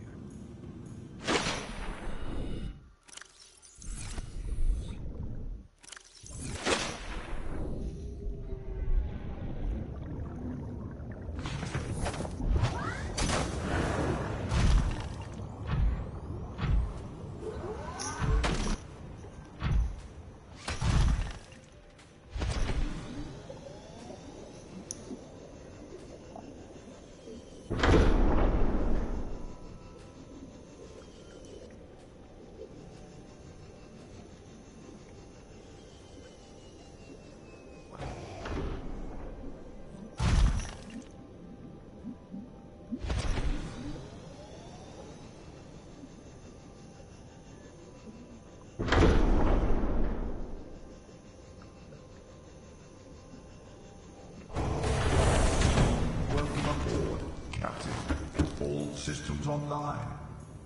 Lovely.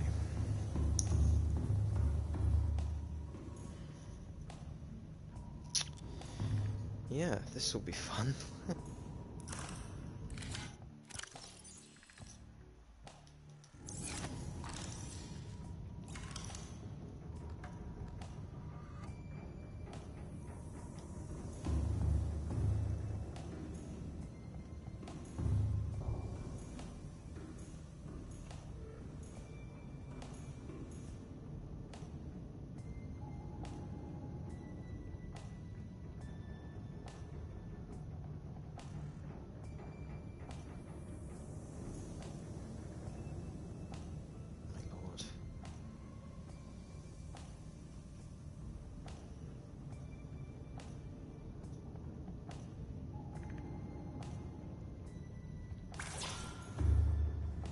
That's horrible. That is terrible. There's got to be a better way of putting that in there, right?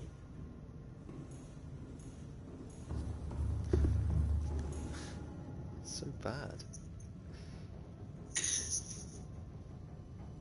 That is absolutely terrible. It's horrendous. Okay.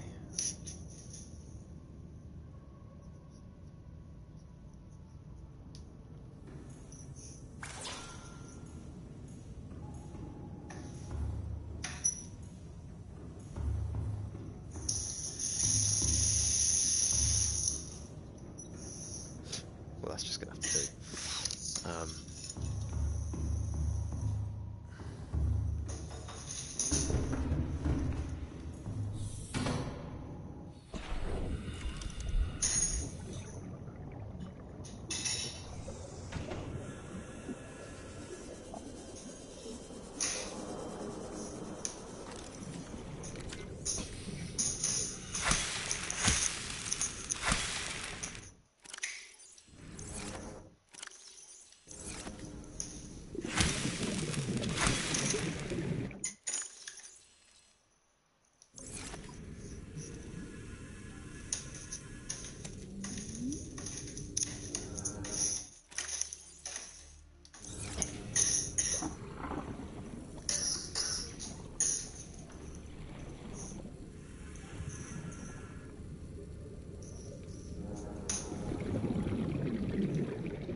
So dark in my base.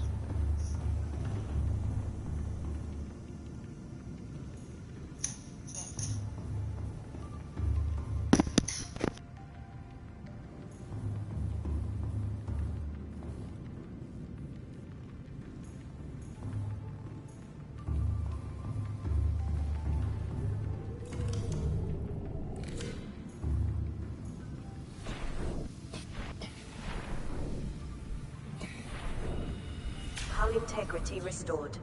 Draining systems initiated.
Welcome aboard.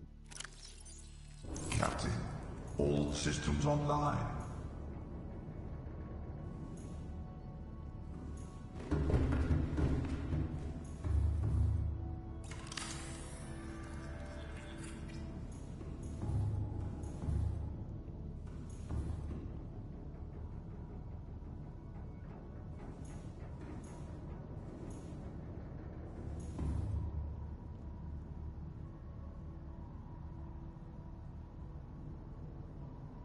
Engine powering up.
gets low.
Detecting volcanic activity and several unusual electromagnetic signatures in the region.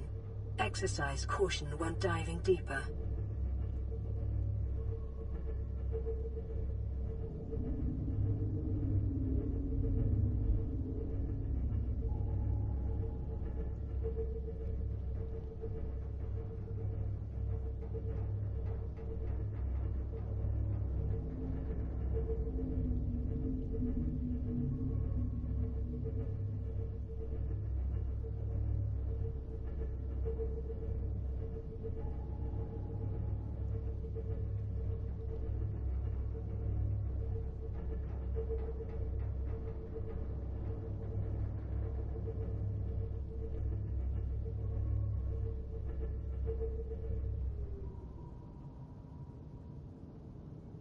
Ahead standard.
Engine powering down.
aboard, Captain.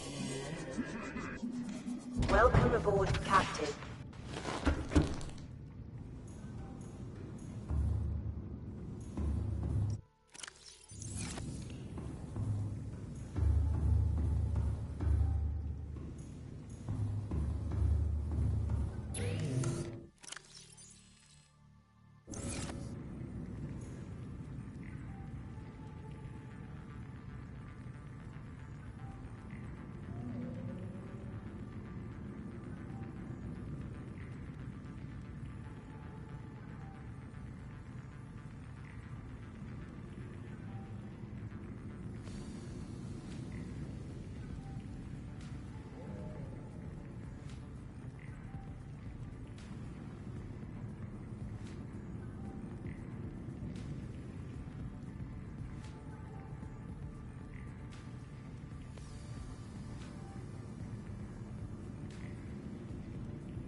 Welcome aboard, Captain.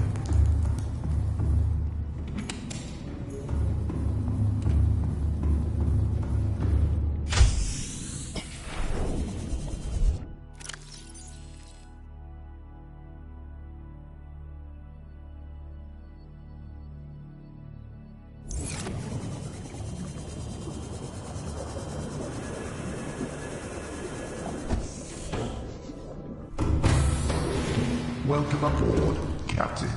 All systems online.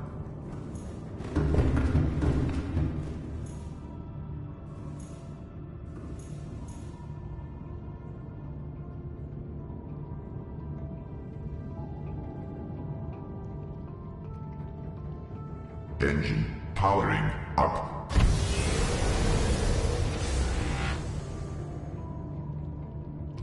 Rig for Cylon running.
Ahead slow.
Engine powering down.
to silent running.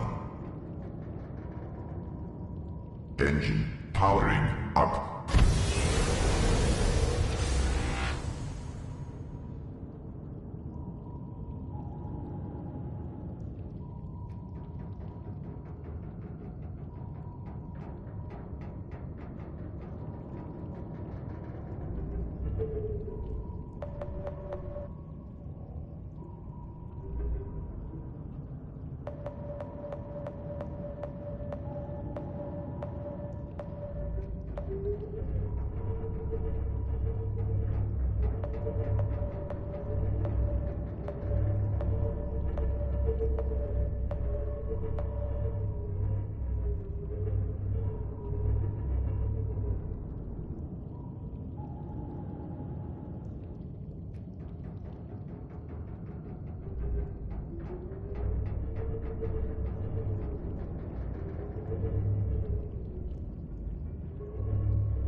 Engine powering down.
Engine powering up.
Local scans show a nearby opening, leading to a biome with extensive fossilized remains.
Engine powering down.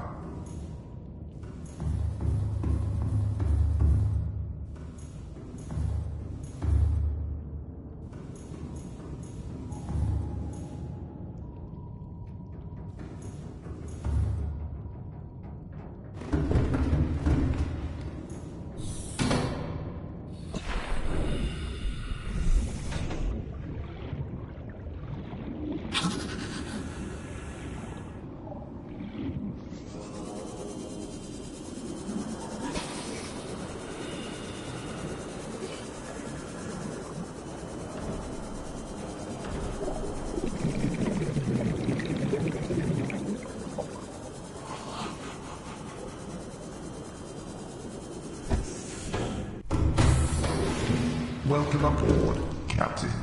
All systems online.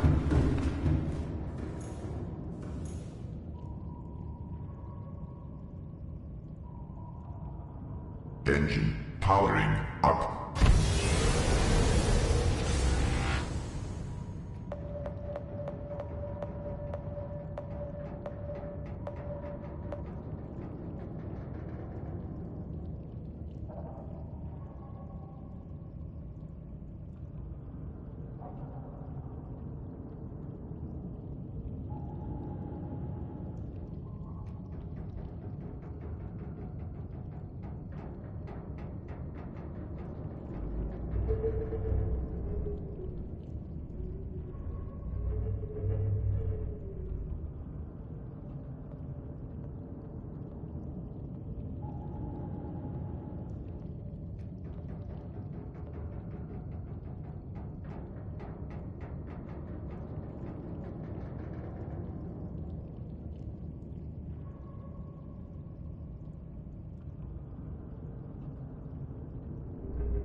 passing 100 meters.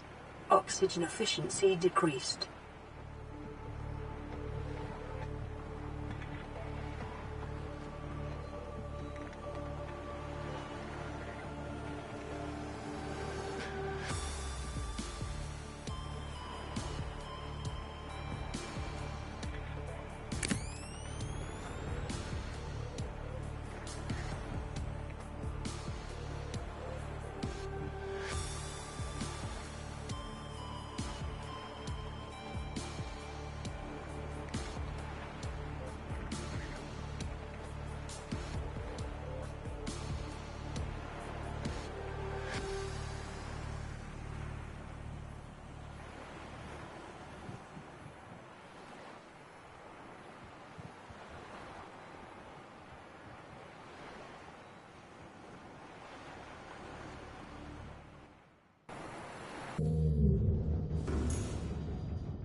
Engine powering down.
Welcome aboard, Captain.